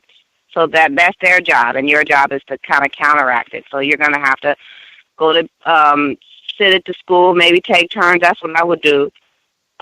Take turns after school just to make sure that they know that I'm right here. And then that's all I have to say on that. Right on. I think that's a great recommendation about Wait, going. I'm sorry. Oh yeah, go ahead. I'm sorry. I didn't hear the gist of the question. I was putting my shirt on. I'm getting dressed for work. So can you just tell me what was the problem that the man had with the schooling? I could. Oh, okay. Yeah. Go ahead, sir. Yeah, I could. Basically, he's doing very well in his classes. He's definitely standing out. Teachers call upon him, for the most part. And I'm trying, due to the fact that he's at that stage now where he's actually, surpassing most of his classmates. I'm trying to get him moved into a higher class or just removed into a higher grade, based on, obviously his skill set.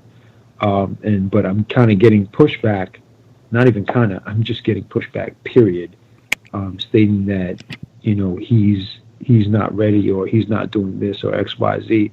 A lot of these comments that I made, and I didn't mention this earlier, but I think I should to give people some kind of idea. A lot of comments they made were very frivolous, things on the line of, well, sometimes they have to say, finish up your writing, or you need to focus on this to him, and that's their excuse for not seeing or believing that he can excel into that next stage or next class. All these are just minuscule excuses. I know if he was a white boy, they would have probably pushed him into the next grade immediately. So what I'm trying to do is to, again, figure out what steps or methods I could use outside of the advocate. I'm definitely going to do the advocate, that's a fact, but I want to also see what the general public or consensus may be, and get some other opinions. I'll mute my line. I know Dr. Shahrazad Ali, she's been a guest on the program. She was in Hidden Colors. She said that her son was doing same thing, exceptional. She had him homeschooled, and then she switched him to public schools, and he started having lots of problems. So she just took him back out of the school. It's Minister Farrakhan references them as the killing fields for a reason.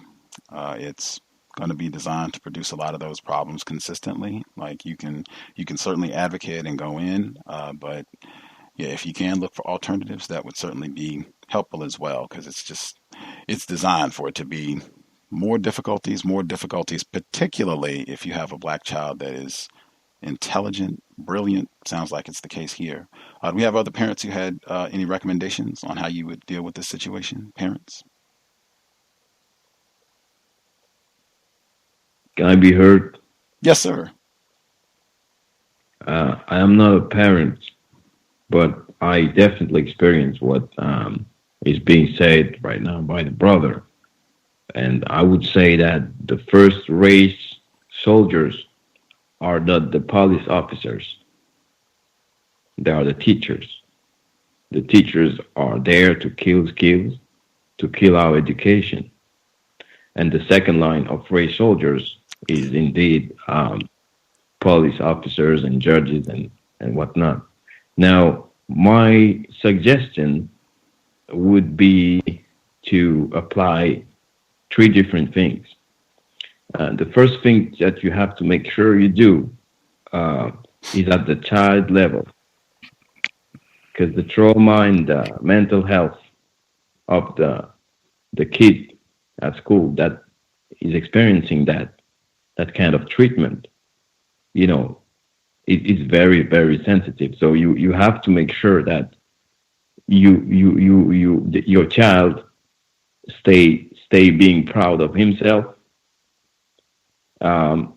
stay with his mental health. You have to praise him. You have to practice sport with him. Make sure that he keeps his intelligence intact. That's at the child level. The second thing is at the school level. You have to start asking questions to the school, and you have to make sure that it is in writing. You have to send them letters about what is the curriculum, what is the goal for educating our kids, what is the long-term goal next year, do they have any visit or travel organized, how are they going to operate. You have to make sure to ask as many questions as you can, because the more questions you ask, the more grounds you're going to have if something goes wrong. And the third thing that I would do is at the community level. You have to ask around over parents of children of color if they are experiencing the same thing. And of course, I'm sure the answer is going to be yes. But you have to work around and start interacting with them and ask them what kind of solution do they suggest. I'm with my line. Thank you. Can I comment on some of the things you said? I thank you for that. Some of the things I've actually already started to implement. One of my main concerns is the fact that, or basically your last statement, there are very few brothers and sisters in this school. The school is predominantly non-white still, but it's predominantly Asian. And from my experience, I live in Brooklyn, by the way. I live in New York City. From my experience here, they don't have any issue speaking with us, hanging out with us, even sharing a drink. But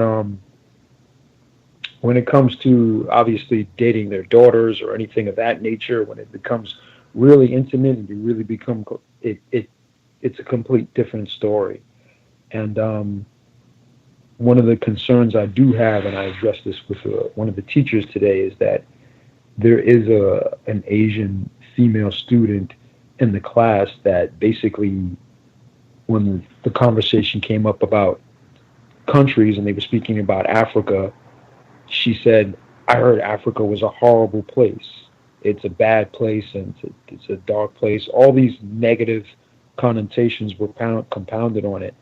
And my son, I discuss race with him constantly. I even let him listen to the show on a daily basis as much as possible, even on Friday when we're doing the book reading. And he responds and he said, you have issues, you're racist, he articulates himself and let things be known. So I may have to consider, actually, from what I'm understanding right now, from the way this sounds, this doesn't sound like it's going to end up positive for him, even if it's a non-white school. I may have to move him into a more diverse school where there's more brothers and sisters, or a mixture. That's what it sounded like to me. But again, I'm still figuring everything out, and I'll see. But I'll mute my line for any further comments. We have folks in the New York area who are aware of resources for parents, black parents. That would be helpful. If you send it my way, I'll tweet it and put it on my Facebook page as well, so folks can check it out. We have other folks who dialed in. If you have a hand up, if you have comments on workplace racism, if you have your own situation, or if you have commentary on what's been shared thus far, feel free. Good evening. Can I be heard? Yes, sir. Yes, quickly, just 2 incidents for myself. So at work, just prior to the Thanksgiving holiday, one of my coworkers is a young white female, approximately 20, 21, 22 years old. I go, if it's not work related, I don't talk to her pretty much. I do, if she attempts to talk to me, I try to talk back, but I typically don't talk to her. Anyway, she calls my name and says, "Hey, are you going to be taking extra days off for the Thanksgiving holiday?" I'm like, yeah, I'm taking a couple of days off or whatever. And then, so I guess my qualification, I asked her, and sometimes I like to hear what white people have to say. So I said, what about yourself? Which I already knew that she was taking some days off. She's like, yes, I'm going back home to visit my parents, and my boyfriend is going with me. I'm like, oh, is that so? And I've met her boyfriend, not from her introducing me or anything, but he works in a different building, but the same, I guess the same area or that I work in, and I happened to meet him, which didn't involve her. But anyway, so he appears to be, I'm guessing, and I'm not sure, he's a non-white male, and I would guess that he has a black parent and a white parent, or he has possibly 2 non-white black parents. They just have, I guess, less melanin than a lot of a lot of black people or whatever. Anyway, so she says she's going home and he's going with her, and I guess he's met her mom already, but this time he'll meet her mom and dad. And she's like, oh yeah, I'm kind of nervous about it. And I'm like, okay. And I said, why are you nervous? She's like, well, we just watched the movie Get Out last night, and I just don't want him to be freaked out, and I'm just kind of nervous about it as well. And I'm like, well, it sounds like he should be more nervous than you, or whatever. And but basically, she was like, yeah, he never met my dad, and I'm just worried about how things are gonna go. And I just thought that was pretty interesting or whatever. But she really, I felt like she really wanted to tell me this, because typically, like I said, I don't talk to her, but she opened up with asking me when I'm going to be, if I'm taking any additional vacation days. Then and of course, she told me about that. So just another situation was when I'm in the process of a background check, which I feel the process is a little racist, um, so to speak. I would say it's racist because it's been much more thorough than I've ever had it before. You know, I answered a lot of questions online on an online survey, and then some I guess investigators or background investigators actually came to my workplace and interviewed me, and I felt like I was being, interrogated, so to speak. And I've never taken a polygraph, and I'm happy for that. I hope I don't ever have to. But, they asked me a whole bunch of stuff about, drug use, tickets that I had that I've forgotten about, like traffic tickets that I've gotten, any association with anybody outside of the country, and just a lot of stuff. But anyway, so I did that primary interview with two white people, a white male and a white female. So, but then the white female calls me back and said, "Hey, I need some more information. Something didn't go through regarding your education or whatever." And I'm like, that just sounded strange to me. So I said, "Okay, what do you need?" She told me that she needed, my diploma. I'm like, okay, all right, cool. And I'm like, "Hey, I can just send that in to you. I can I can scan it and email it, fax it, whatever, so we don't have to meet because I don't want any more contact with them." And she was like, "Oh no."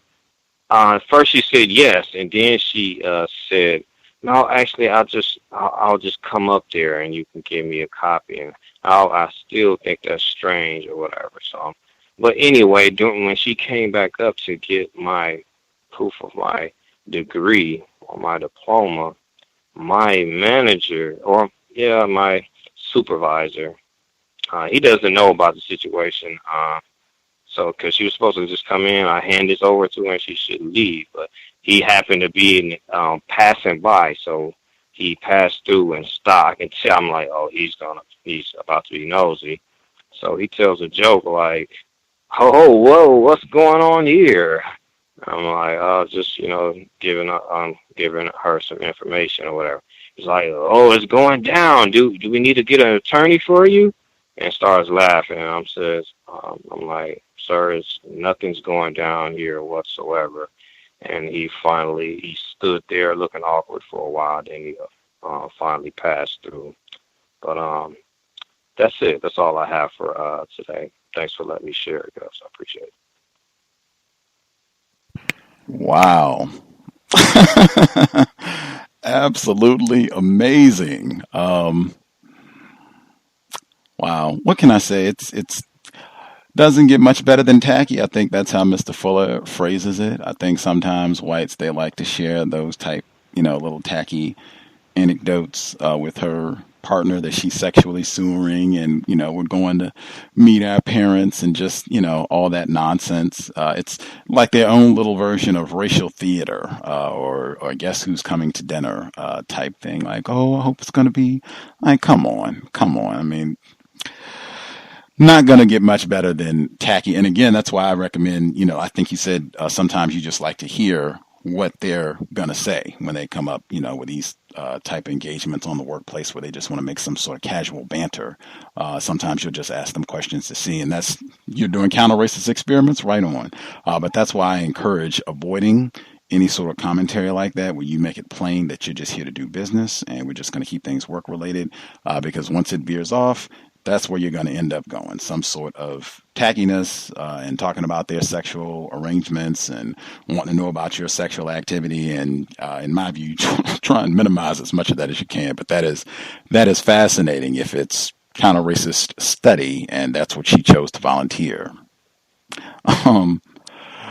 Let's see. Other folks, if you all have commentary, questions on what's been shared thus far, if you have a hand up, line should be open.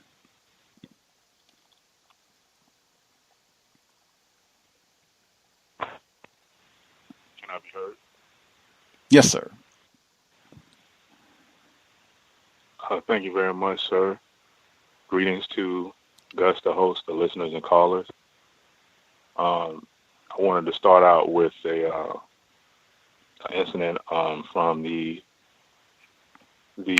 white woman, the 23-year-old who was talking about the lynching, and she said, I don't know if I made the statement, but she said, if you see this on the news, you can say that I called it, like I predicted it, I prophesized it or whatever. There was a black male who, given his thorough conditioning as a victim, I noticed he had some hostility toward me. He was asking where she was. I was just getting back from lunch. So, I was like, yeah, where is such and such? I'm like, oh, well, she's still on lunch. I'm not sure what time she had clocked out or whatever, because, I do admit she does help, a couple of black people, but it just goes to show you the aspect of deception and, being arch deceivers. She said the guy was thuggish. Like, I guess she was saying, now she said, okay, this is one of my favorite customers, him and another black male, and the other black male who's having issues with his property. I guess the guy is a racist suspect. He pulled the gun on him, things like that. And she was telling him to get like a gun permit or whatever. But the same one, like the same white woman, still showing contempt, disregard for black, black people. She said, yeah, this is one of my favorite customers. And when she went into describing him, she said that he was thuggish. Okay. And, I guess the guy had on a gold watch or whatever, but regardless of what article of clothing he had on, still loves, embraces using that term to describe a black male. So yeah, she said that he was thuggish and he was black. The next incident was I was speaking to a white woman who she moved to another building, and a couple of years ago, I don't know if anybody remembers, but she thought that I was accusing her of being a racist, which I didn't accuse her. So her son had cancer. So, I was asking how things been with him. So she said something interesting. She said that, when you're a cancer patient, you have to, I guess, go to a point where you have to lose your hair. So he was growing his hair back. And she said that he, I guess, got upset when they made a joke toward him about, man, like, you got this short haircut. You look like a Richard Spencer follower. And I said, what? She said, yeah, he looks like a Richard Spencer follower. I'm like, what do you mean by that? Like, yeah, he looks like a skinhead. Okay. And I'm like, well, what if he just want to just have his hair cut low or whatever? And she just said she just was, I guess, joking with him. And, she's still using that word redneck or whatever. But yeah, I wanted to share that one. That was number 2. Number 3 was I was approached today by a white person who was saying like, man, looks like, okay, not verbatim, like his words was, looks like he been casted out. So I said, hey, I guess so, and I knew what he was talking about. Okay. And he was saying, yeah, I don't know what's going on with this. So, and he walks away. So, I started to do another job or whatever. So I go back there and I was asking him, because he's in charge of the computers and the tech stuff and all of that kind of stuff, setting up computers, printers and stuff like that. So he was just saying like how he was in a meeting with the more powerful white people, and he was, I guess, trying to say like, why are y'all moving his desk?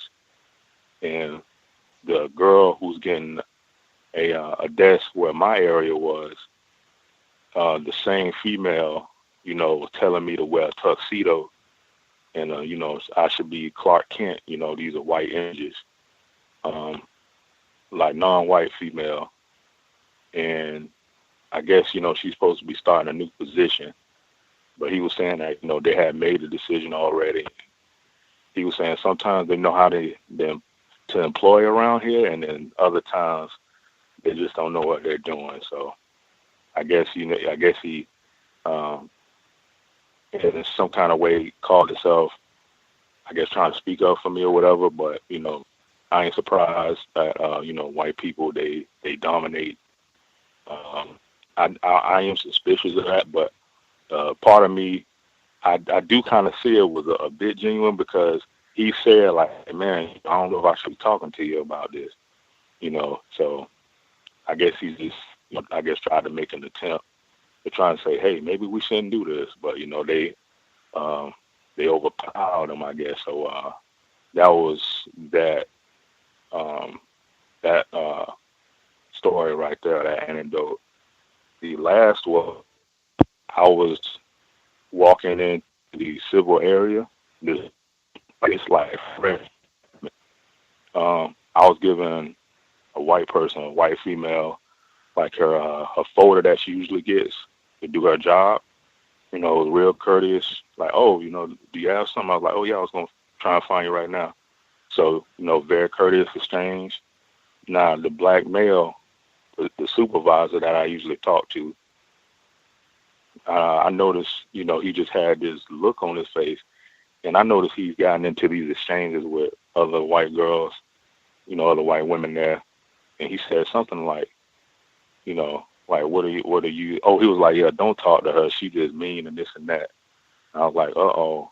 So she said, I got my ones. Okay. That was the term she used. And then he says, I got my 9mm. And then she says, I'm gonna go and get my, I guess, some kind of gun. Okay. And then he says, well, that's if you make it to your car. And I guess I don't know, maybe they kind of play around like that. I don't even know if I want to use that term, but they're mentioning violence and whatnot, like they're going to commit violence toward each other with the use of firearms. So I just looked at the other white woman there, and I said, because she was mentioning about the Christmas spirit, and I said, does this look like the Christmas spirit right here? And she said no. So I just walked off, and that's all of the events that I have right now. Thanks for allowing me to share. Wow, that is Context of White Supremacy. Did I mention we're doing Wisdom of Psychopaths tomorrow, 8 p.m. Eastern, 5 p.m. Pacific? Third study session. Brilliant work by Mr. Kevin Dutton, Wisdom of Psychopaths. Every Friday. With the incidents, I had to write them down. That is hilarious. Funniest thing that I've heard of the day. The child being called a Richard Spencer follower by someone who falsely accused you of being a racist previously. Like, wow. The white woman who has these black people, I guess, that she likes, or they think she's helpful or whatever it is, and she described one of them as being thuggish and black. I thought those were almost synonyms. You said this is the same person who had made the comment about the lynching. Did that involve like somebody, some sort of interracial dating thing, quote unquote? And she was saying like, I guess some white people didn't approve of this and that they would lynch the person, or what was the anecdote? Yes, she was talking about a guy who, I guess he's locked up now, like in the jail or whatever. And it was apparently she is dating someone who, I guess, has a male friend who has an offspring, white offspring with this white girl who is in I guess, a tragic arrangement with the guy who's locked up. So she was describing this white woman as being, I guess, ghetto. She used the term ghetto. because she has a tattoo of his name on her neck, and she's taking these Instagram selfies and all that, showing that she's saying, well, free such and such and all of this. So she started there, and she was saying, man, like, you know, I just don't get why she likes to date these thugs. Okay, THUG. And then she looks at me and says, man, why, you know, this is the classic. I know you heard of this tactic when they'll look at a black person who presents himself, you know, his image, you know, wearing slacks or something like that, something that they consider that's a good image of a black male, or, you know, a decent image. Like, why can't they look like you? You know, why can't they be somebody like you?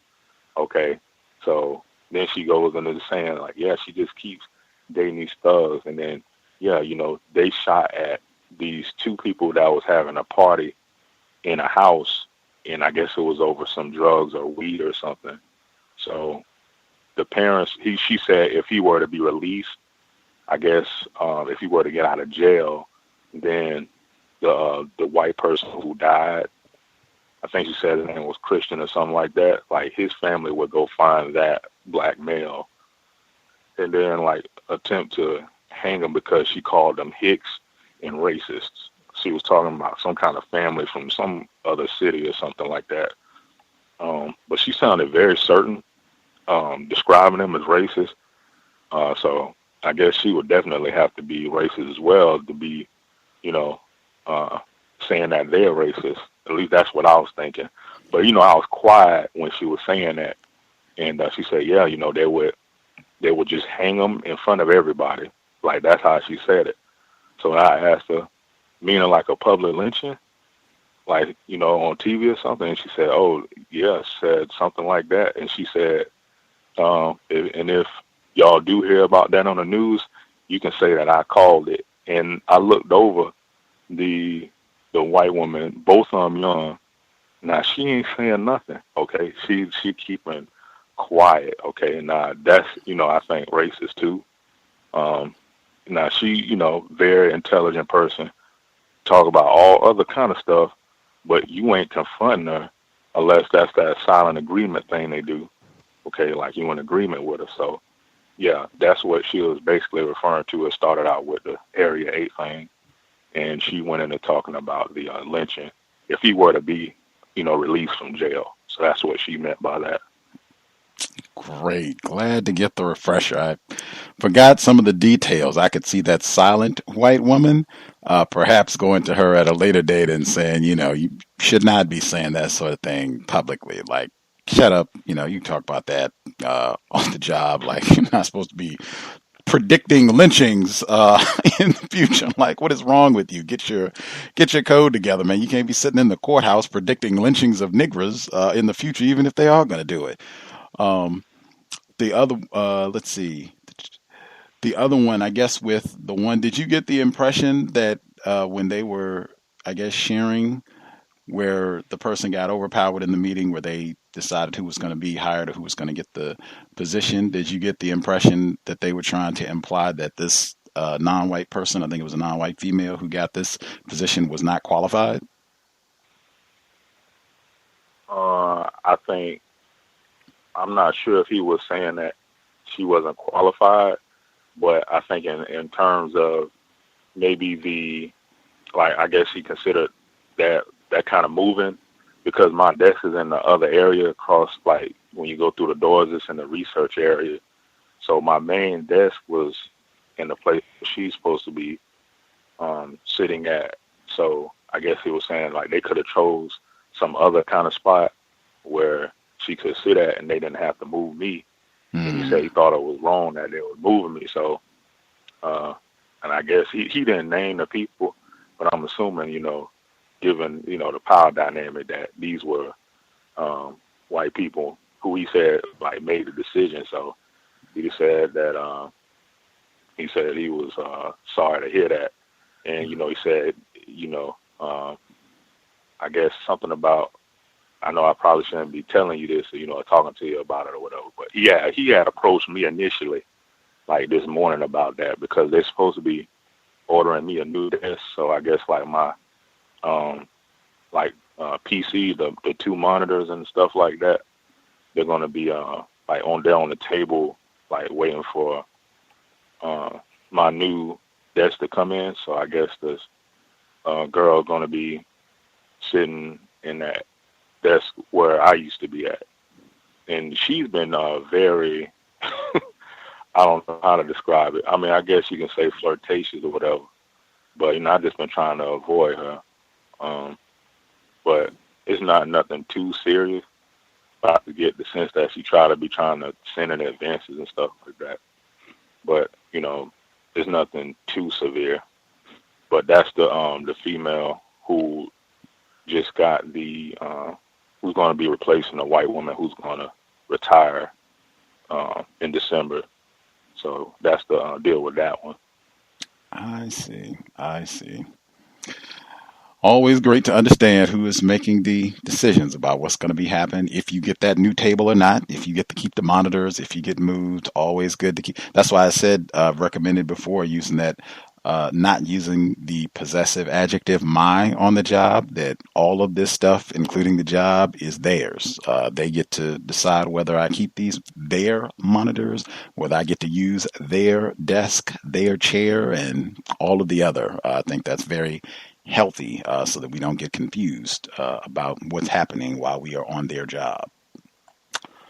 Great notes. Do we have other folks who dialed in? If you had comments on what you've heard thus far, or if you want to share your own commentary, feel free.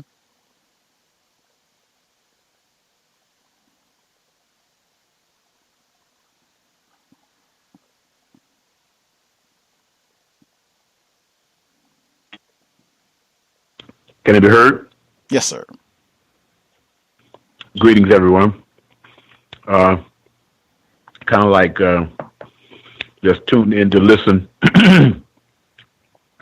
As far as on my job as a football coach, we're at the time of the year where our season is just over, and the phase that football coaches go into is basically looking out for the seniors, the graduating seniors, is the process for those who are going to college or aspire to go to college. As most of everybody would know, that it is very difficult to get a scholarship, athletic scholarship, to attend college. But we encourage the seniors to aspire to get involved with something other than just football. And when it comes to college, something that would eventually go into some source of employment, and you're going to college to get the certifications and the knowledge that you need to be able to go into that particular profession. Also, an option is to something other than college, trade or whatever, that sort of thing. Whatever, basically what I explain to them is to find out what you like to do, even if, despite of you not being paid for it, and by the way, somebody is paying you for it, and whatever that task is, that's something that you might want to pursue.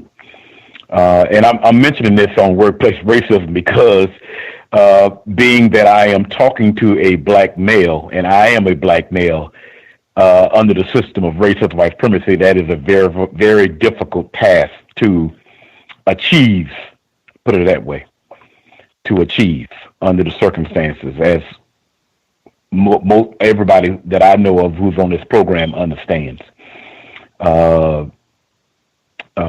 So that's basically, I just wanted to report that the task itself is very difficult. But at this time, if they're seniors, they got a good, they're in the task now of listening more because they're near the end of their high school career, for one thing, and they are understanding that they have to be able to move to something else in a very short period of time. We talk about a matter of months when school would be out, public school system would be out, and if you're a senior, then you're making decisions on what you're going to do further in your life. So, and if I can recall from being 17 many years ago, I wouldn't say it was frightening, but it was something somewhat exciting, to the point to whereas, you would look for someone who is older to may give you that assistance.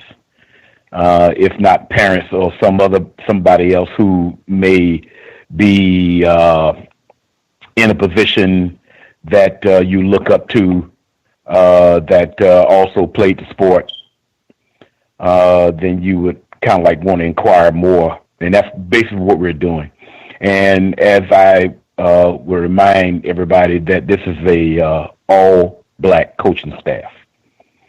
And there's only 1, 2, 3 young people on the team that would not be racially classified as black. Out of, I think, something like it's about 60 on varsity and about another 50 or so on junior varsity that I'm talking about. Basically, we're still working at it. We're still working at it.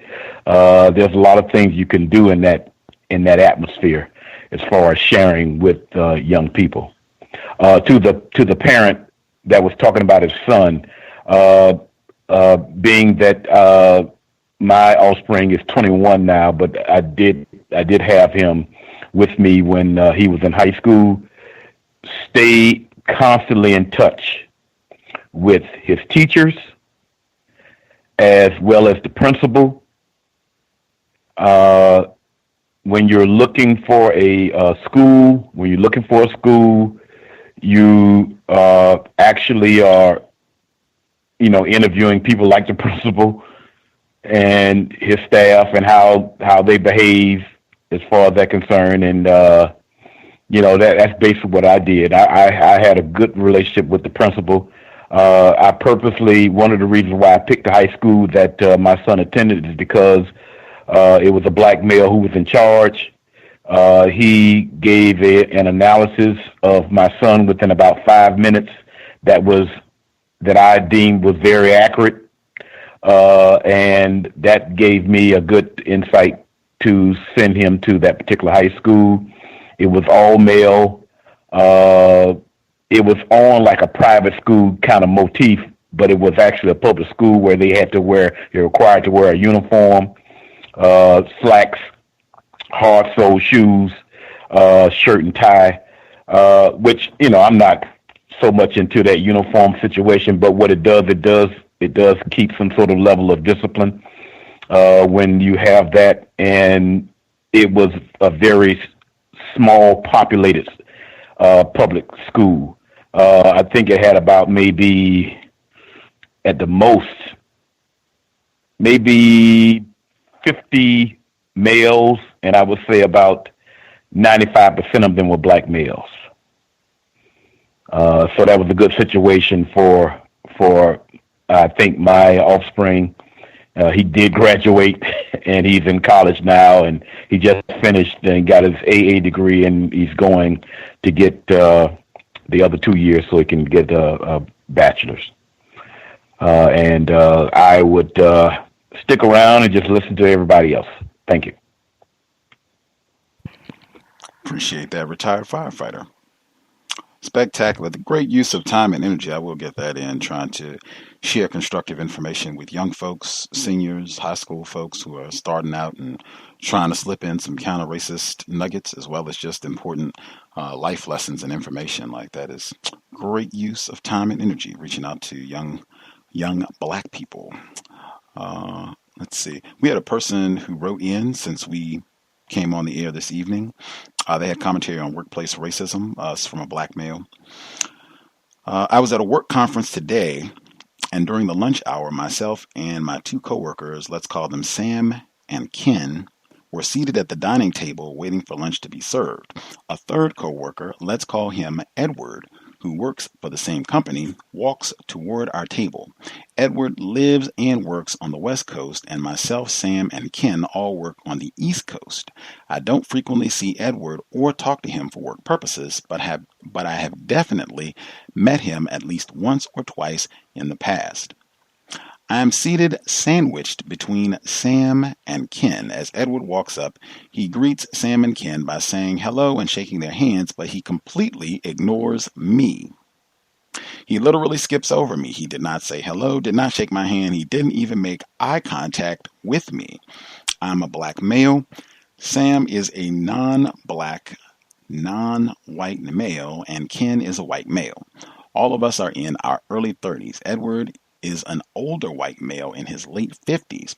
When this happened, I made eye contact with Ken and raised my eyebrow to indicate that that was a strange interaction. At lunch, Edward and I never talked or made eye contact. Later on that day, I decided to ask Edward about this and find out why he was so discourteous. I walked up to him during a snack break. I used a very soft tone and smiled while I talked to him. I asked him when he walked up to the lunch table earlier this afternoon, why was it that he said hello and shook the hands of Sam and Ken, but did not consider saying hello to me or shaking my hand. I took him by surprise, and he seemed to be flustered that I would be asking such a question. He started to stutter. He said that he had previously worked with Ken and he knew Sam, but he was not sure if he had met me in the past.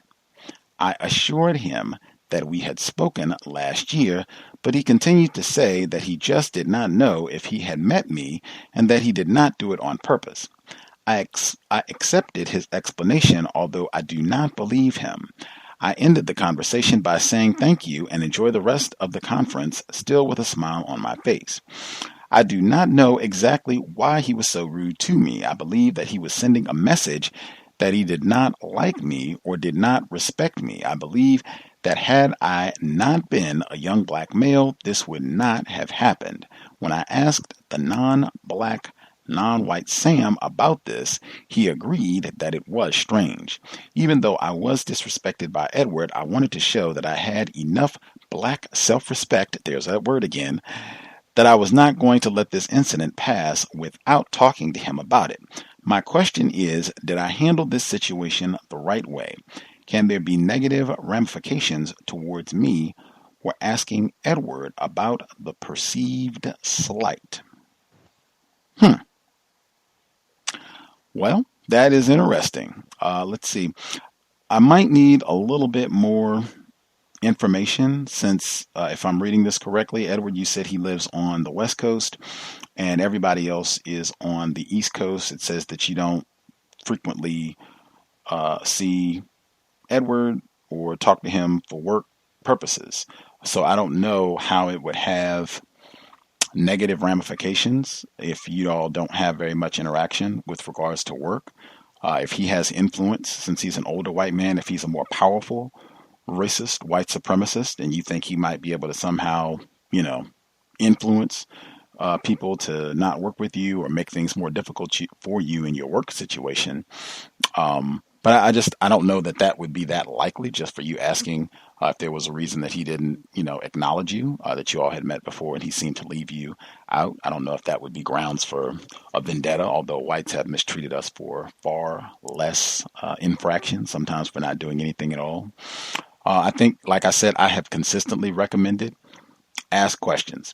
Ask questions, staying in the question lane. I think that's the best option. If all you did was ask, was there a reason that you didn't acknowledged me when you spoke to everyone else, and he, stuttered or stammered or whatever it was, and then finally just insisted that he wasn't sure if he met you all before. I don't think that should be anything to be concerned about, at least at this point. I would wait until someone says something.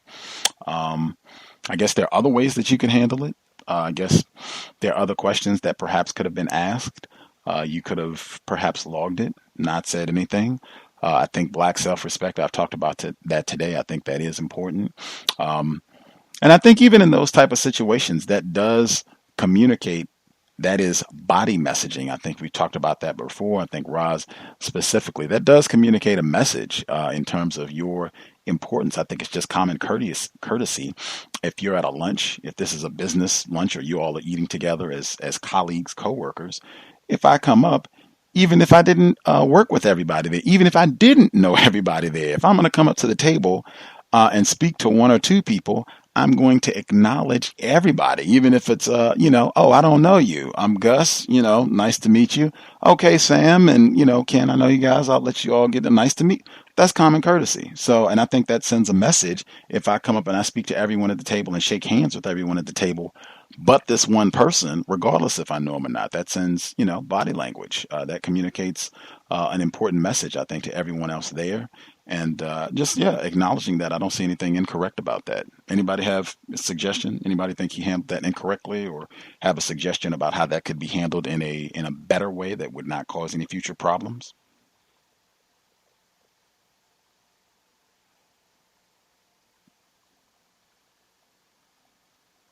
May I be heard? Yes, ma'am. I know personally I wouldn't have approached the white man who did that. I just would have just logged it. But I also don't see anything as far as the blackmail, what he did, as being negative. However, like Gus has said, that white people, they do, they keep track of everything. So I feel like, I guess the white man's name or his nickname or whatever might have been Ken. If Ken was actually, I feel like since he got flustered, since he did not think that that black male would have enough self-respect to approach him about, he knew what he was doing. His clear wrongdoing. You can't just completely disregard someone, and not only just wrongdoing, but I think that's really unprofessional. I would definitely just be aware, because like it's been said on this show before, white people, they do talk. So that could be turned around. I would not be surprised if Ken would try to turn it around as if, even though the black male, he was not being aggressive or anything, they always like to say, you're aggressive, or, I felt like I was being attacked, especially if you caught this suspected racist off guard. That's all I wanted to add. Thank you. Yeah, it definitely sounds like you caught him off guard with the question. Appreciate that, Red and Nevada. It sounds like you caught him off guard. I think it could have just been, wow, I did not expect that nigger would come, ask me about me snubbing him in front of our colleagues, coworkers, however you want to describe them. And white people do talk, absolutely. That very important. White people network all the time. That's one of the major tenets of racism, white supremacy. So there might be an exchange, an email or two between, different whites about that. But they do that sort of thing, anything. I don't know if there's anything incorrect about what you did, or even offhand, I don't even have a suggestion that in terms of handling it in a better manner. Certainly you could have not said anything at all, but black self-respect is important as well. Anybody else have comments, suggestions on how this black male handled this situation?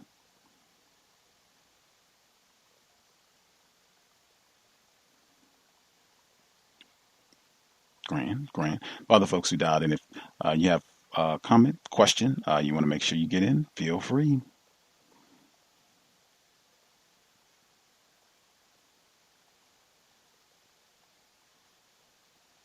Can I be heard? Yes, sir. Greetings to you, Gus, and to the other calls and listeners. I couldn't chime in earlier. I was predisposed, though, listening to the program. I did send you a couple of emails for the black male from Brooklyn. That one is a directory of black African-centered schools in the and it hasn't for across the country, but it does have a section on New York City. Also, my wife had a very good friend that relocated from the West Coast to Brooklyn as well, and she has a young son, and she ended up finding a collective of Black parents that were homeschooling their children, and they basically worked together to help each other with scheduling, and they had specific parents that would actually be on the teaching duties for everyone's children. So you might want to look into that and see if there's any parents in your area that that might be might have formed some sort of homeschooling collective, which can be helpful if you don't have a schedule that allows for you to stay home and school your child yourself. Also, if you do choose to homeschool, one of the programs in the directory was also in addition to homeschooling. So basically, they assist homeschoolers with like after school programs, things like that, where they provide all kinds of stuff for the Black children: music, yoga, meditation, African-centered enrichment curriculum, drumming, all kinds of stuff. So hopefully you'll be able to, find what you need for your child. I'm sorry you have to go through that. And it's interesting you said that the school that your child was in was majority non-white, but Asian, because I know that the area that was my stomping ground was Fort Greene.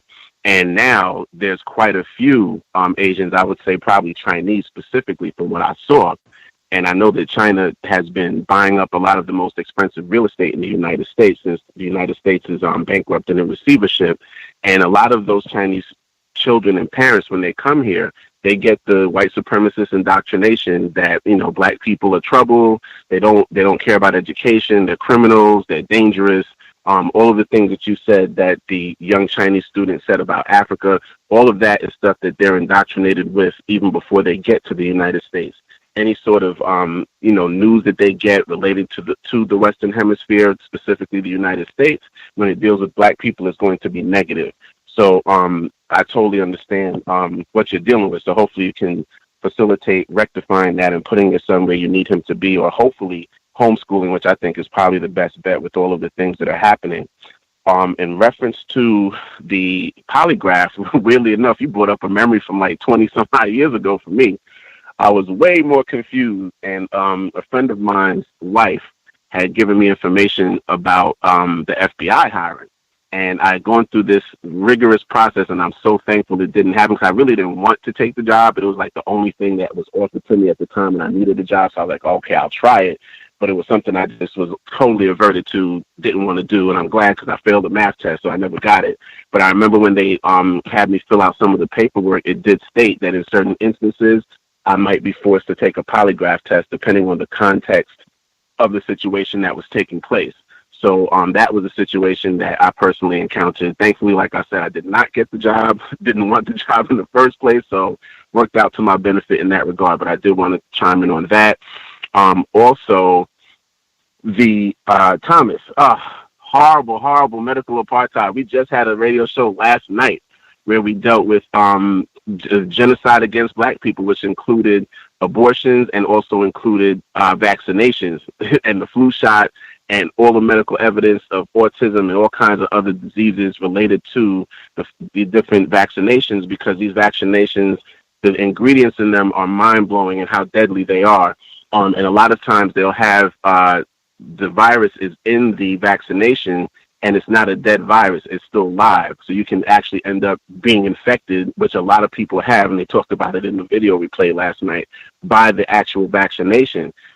One thing you can do to help protect yourself from any adverse reactions, and I think you said you weren't feeling well, to try and accelerate your healing process, is to get your hands on some colloidal silver. Colloidal silver is the original antibiotic before white people created these toxic vaccines and antibiotics. The global antibiotic was colloidal silver, and it kills just about everything. You can get 240 parts per million at about $25 on Amazon. You can dilute it a little bit, but I'll say if you're sick, you might want to take it don't dilute it too much so that it can be as strong as possible, because those nanoparticles of silver The more of those particles are in your system, the more germs and diseases it can kill. So that is something you can do, I would say, to thwart any negative reactions that you may have to the vaccinations, that the forced vaccination that they, provided to you. Also, I had a personal anecdote about maybe 2 weeks ago. No, about 2 weeks ago. It might be less than that. My wife actually was about to leave the house to take care of some business, and there was a white male right outside of her home who had a 18-wheeler truck. We don't get many trucks on this block whatsoever. And she said as she was pulling out, the guy, smiled at her and waved or whatever, and she just kind of looked back at him and she pulled off. Now, I told you guys before, my wife is more confused. So she's always said, due to the severe mistreatment that Black people have exhibited against her, she's had the mentality that if whoever's nice to her, she's nice to them. That's been her general way of being, but she's become a little more refined in her code after being with me and listening to some episodes of this program. So as she pulled off, she didn't think anything of it. So she comes back, and his truck is parked right in front of the driveway, like completely blocking the driveway because she could not get in or out. Come to find out, there was something with the water company or whatever the case may be that caused them to be in the area. But, she said, he was nice and blah, blah, blah. Well, not nice, but he was pleasant. And I didn't think he would do something like that. So eventually the police showed up, and they were asking her if she wanted to have his vehicle towed. And they were actually planning to. She explained to them her father was a former correction officer. So them being police, they really wanted to help the daughter of a former officer. So they were like, two of them offered to immediately have the vehicle towed. She said, no, I don't want him to get in trouble with his job, blah, blah, blah, blah. And she said she kept thinking about me because she knows I'd have been like, tow it immediately. But she wanted to do what she thought was the nice thing to do. And she afterwards came to me and said, I think I made a mistake. She said, I know that you can be a lot more stringent in your code and the way you deal with white people. But I think, I've been psychologically conditioned to just not want any friction. And in doing so, I did something that was detrimental to myself. I was locked out of my driveway for an excessive period of time, trying to be quote unquote nice to this white guy who she felt was going to get in trouble if the truck was towed. I was like, who cares? He's white. I said, if he can't handle his truck being towed with his boss, then he's a waste of white skin. But she took her to hindsight to think about that and double back and come to me and say, next time I think I'm going to do what I thought you would have done, which was to have the vehicle towed. I said, no problem. I told her, I'm not, no judgment here. But I said, understand that they're the enemy. And I said, he was quote unquote nice to you. You didn't think he would even do something like that. And as soon as you pulled off, he basically was like, screw that N-word, I'm going to park here anyway. And I said, this is the way white people think all the time. And I said, I don't care how nice they are to you. I don't care what kind of quote unquote decent treatment they provide to you. They're practicing racism even in being quote unquote nice. And I said, it might take more time for it to dawn on you on the level that it has for me, but understand that you don't do anything to help white people ever. And she said, okay. And that was it. Now, an update to my work situation, and I'll be done. Sorry if I talk too long. I actually just recently got a position, so I'll be starting next week, Thursday. So it's kind of bittersweet for me because the time that I have been away has been so refreshing on a psychological level to not have to deal with the psycho machinations of white supremacists every day. So I'll be back in the mix in New York City, being around these white folks. And again, I'll tell it to everyone today, like I say it every time I get a chance to speak when we talk about codes. Develop a code from the day you walk in that building. Let them know you are no nonsense. Let them know you don't drink, you don't hang out, you don't celebrate horror days, you don't do none of that stuff. I'm here to do a job to the best of my ability. Anything that's work-related, I'm all for it. If it's personal, I have nothing to do with it. You don't carry any photographs of your family and post them all over the place because you might have some serious problems. We talked about that on the show. Don't bring anything to the job that's not related to the job. Don't have any conversations that are not work related. And I tell people all the time, I'm not here to be your friend. If I happen to make a friend on the job or become more closely associated with someone, I take that as a fringe benefit of being here. But I'm not here to be your friend. I'm here to do a job. And I leave it at that. And that's usually what will be most protective to me down the road if anything else comes up. So I'm just putting that out there. If there's anyone else in transition as well, start from day one with that code and you'll be good. If you start off being extra friendly with these people and then you start to develop a code, you're going to be in serious trouble. Thank you. I'll mute my line. For sure. I tweeted Roz's link with the African Centered Schools and Cultural Programs Directory. I tweeted it and put it on my Facebook page. It's on the C.O.W.S Facebook page as well, so you can check it out, review it, see where you are geographically and what resources are listed that are available for you. Great recommendation. Make sure you are developing a code at work. You should have at least a fundamental code when you get there, and then you can just evaluate, refine as you're on the job. You learn the environment, the race soldiers that you're around, what hazards you're going to have to neutralize on a regular basis. So you can constantly update and refine your code. That is what racist soldiers do. They refine their racist code constantly. We should be doing the same in the workplace. Do we have other folks who had commentary that they wanted to make sure they got in?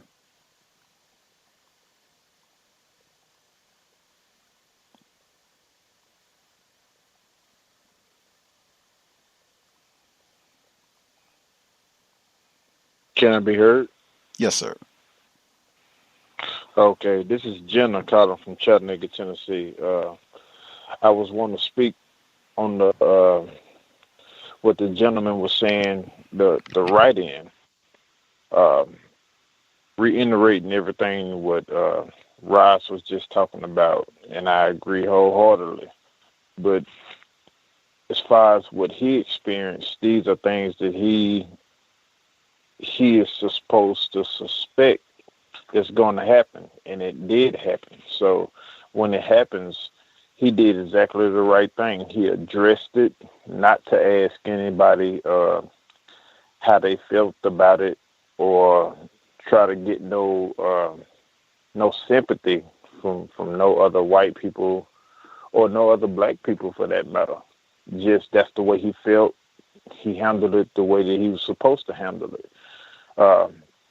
When these things arise, you have to nip that in the bud right then, because if you don't, you are setting yourself up for a whirlwind of things to happen at your expense. So when he addressed that right then and there, that's how it should have been when it happened. He should have addressed it right then in front of everybody, so it wouldn't be no private conversations. Everybody would have known what was going on, handle it from the forefront, because it's a lot of things that I agree with from the program, some things I don't. One of the things that I do agree with is that you handle those things right then and there. You address it at the point, and that way not only does that person who you are engaging with know how you feel and how you're going to handle things, but everybody else knows. So like you said, Gus, is that they spread this stuff around. So when they come to the table to you next time, you may be the first person that they greet, just to get that out the way, because they don't want to deal with that. And these are things that that everybody needs to be made aware of, so there will not be an issue. That's not going to mean that they're going to dislike you anymore, because they dislike you to the point to where they can't stand it anyway. But they're going to show you that respect because they know that you're not going to tolerate anything other than that. So that's what I would tell to the write-in caller. But as far as everything else that Ross was saying, I would agree with wholeheartedly. And with that being said, I will mute myself and continue to listen to the program. Thank you. Indeed. Yeah, I don't have an issue. You have to let us know, and I do encourage folks to give us an update if you write in or if you call in and you share a situation that you're going through. Regardless, if you take any of the suggestions that are offered, if you reject it all, I have a brain computer. I can think for myself and come up with my own solutions of how I want to deal with this problem. Great. If you could update us and let us know, that helps us. We are all still learning. I'm certainly still learning. Helps us know, what strategies work, which ones are more effective, just can be very helpful. So you can let us know if you think, you experience any difficulties in the future that might be related to this or seem like it might be evidence that this guy, Edward, as we're calling him, might have said something to someone or might be trying to cause you some difficulties. If things are not, if he speaks, people will speak for you from now on. Shake your hand from now on if you're in a group and it's no problems. Well, then, hey, one for black self-respect. Any other comments? Folks want to make sure they get in.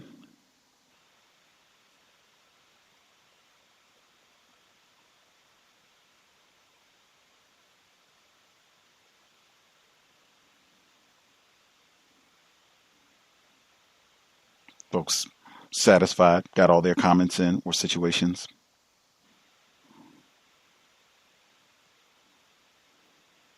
Make sure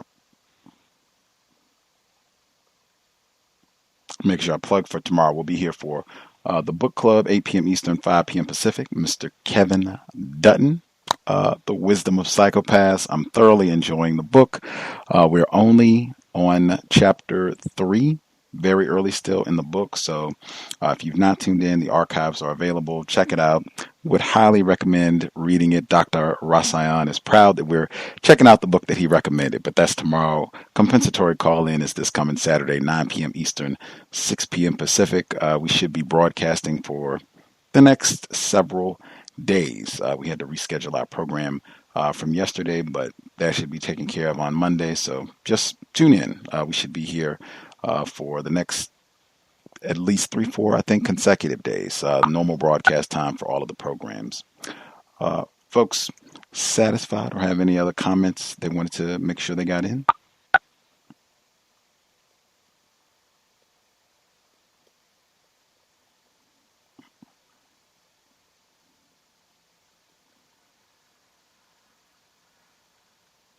Soon folks are satisfied. If we have folks who have to take the flu shot, I think people have asked about that before. I know some jobs you are obligated to do that. It's contingent if you want to remain employed there. I think some hospitals, I think some academic settings might require it. I think there's some other settings as well where they require it, but that might be an important one as well. I know they have documentation where you can opt out of the vaccines for school. If people know if they have that for certain jobs, that would be great as well. I've never had employment where I was required to take a flu shot, but that would be constructive information. If people know about that, if there's any documentation or any resources to help people if they do not want to have to take that to keep their job, that would be great information. If I get any info, I will pass it along to other folks. And again, just remind folks, black self-respect, that is something that I think we do need to remember to take on the job, even in relation to the situation that the male caller wrote in about, or the male listener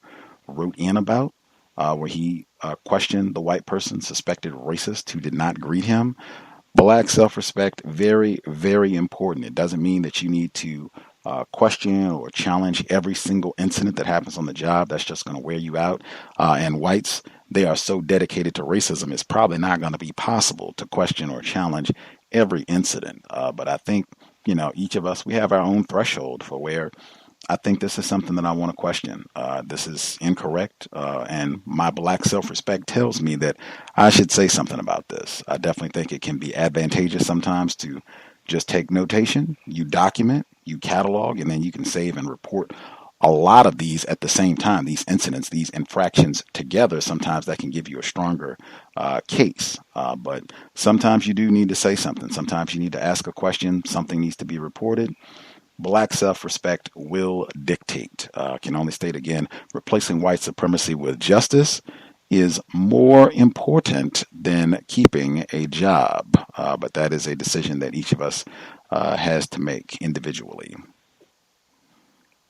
Folks are satisfied? we will wrap that. Good. Yes, sir. Good. Am I still open? This Yes, is sir. Jenna from Chattanooga, Tennessee. Yes, sir. We can. Real quick, I'm not sure if you've been made aware of this, but right now this Bitcoin is taking on the form of the gold, when the gold was being stripped away from a lot of us, more so than the white community. Back in the early 1920s, and I was wondering if you was being made aware of this, and if there's a association. Now, this is black and white and other demographics that's been a part of this, but it's a great wealth transfer. And I wanted to know if you have been made aware of this. If not, then I would like to get. What I'm gonna do is I'm gonna give out my email address, and I would, if you could, only so I could send you the link. And if you are not aware of this, I will fund this for you.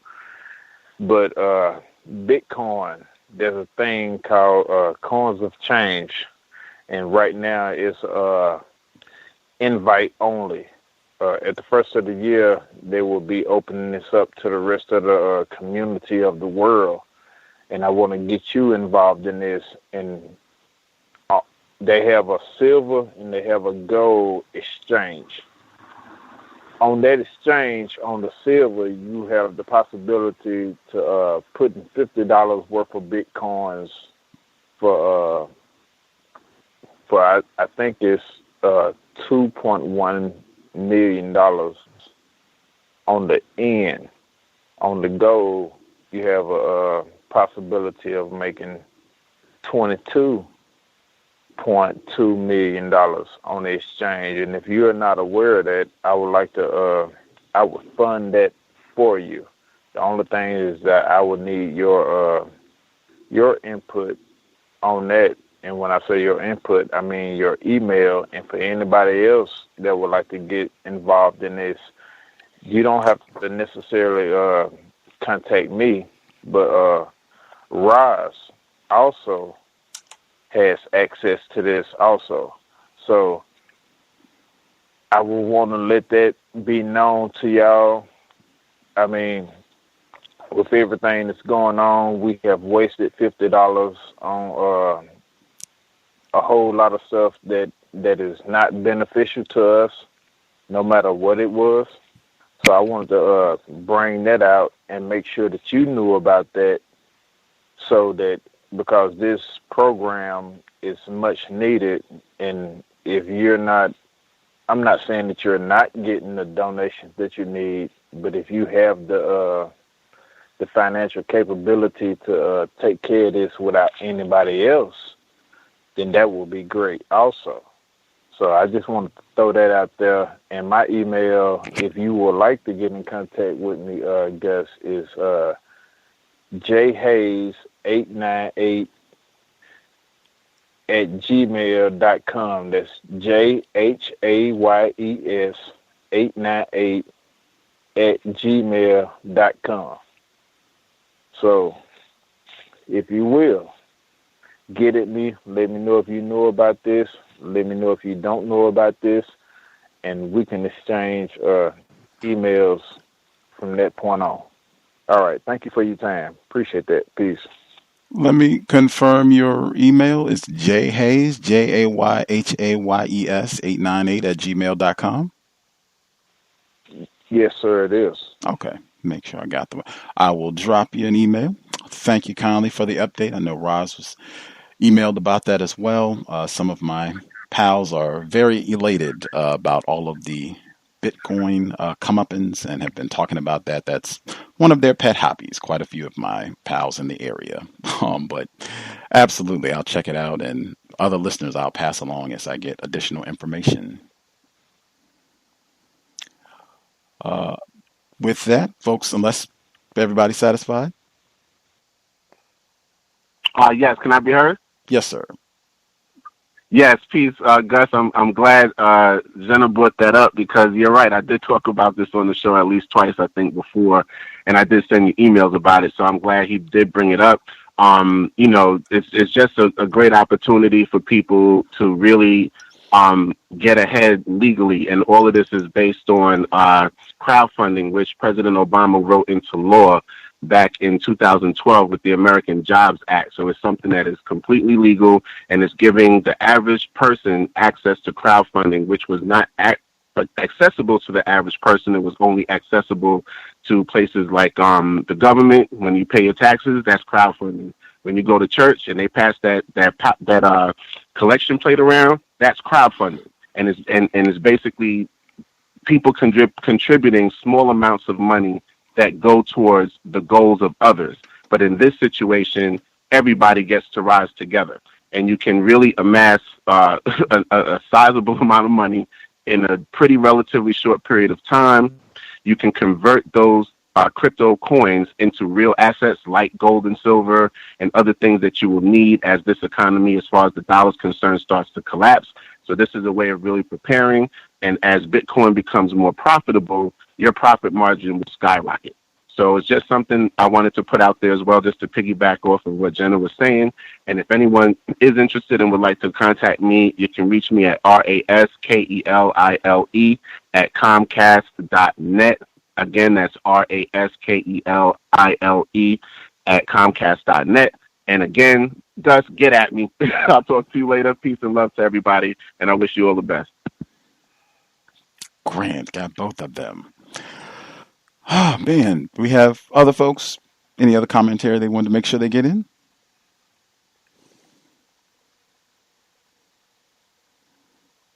Grand. I will make time so I can get on my emailing. Man, work to do. Much obliged for the info. I will get at both of you all. If we have other folks, you can drop an email, untiljustice@gmail.com. untiljustice@gmail.com. Feel free. Drop a line if you have questions, info, if you have comments about what was shared on the broadcast today, or just need an update or what have you, untiljustice@gmail.com. Thanks for the folks who wrote in commentary as well. Thanks for all the folks who called in to share. I hope it was worthy of your time and energy. Your Thursday evening, we have way too many problems. Black people specifically, way too many problems to be wasting time.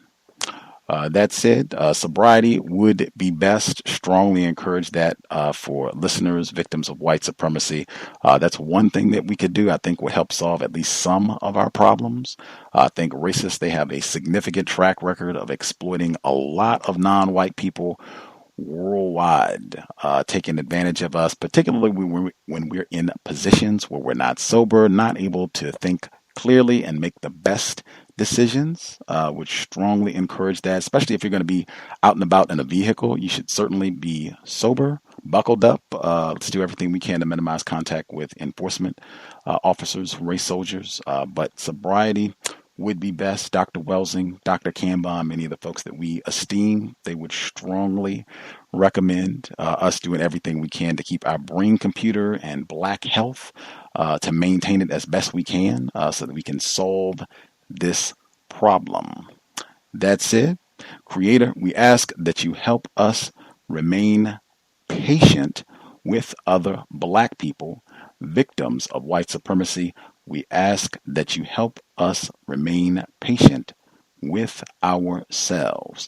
Remind us to demonstrate the highest levels of black self-respect at all times, in all places, each and every time we are in contact with another black person. It has been time. Replace white supremacy with justice immediately. Cal signing out. Thanks all for tuning in. Nigga, you so brainwashed. I'm a victim, brother. Problem. You're a victim. Yeah. I'm a victim of 400 years of conditioning. Shut up. The man has programmed my conditioning. Mm-hmm. Even my conditioning has been conditioned.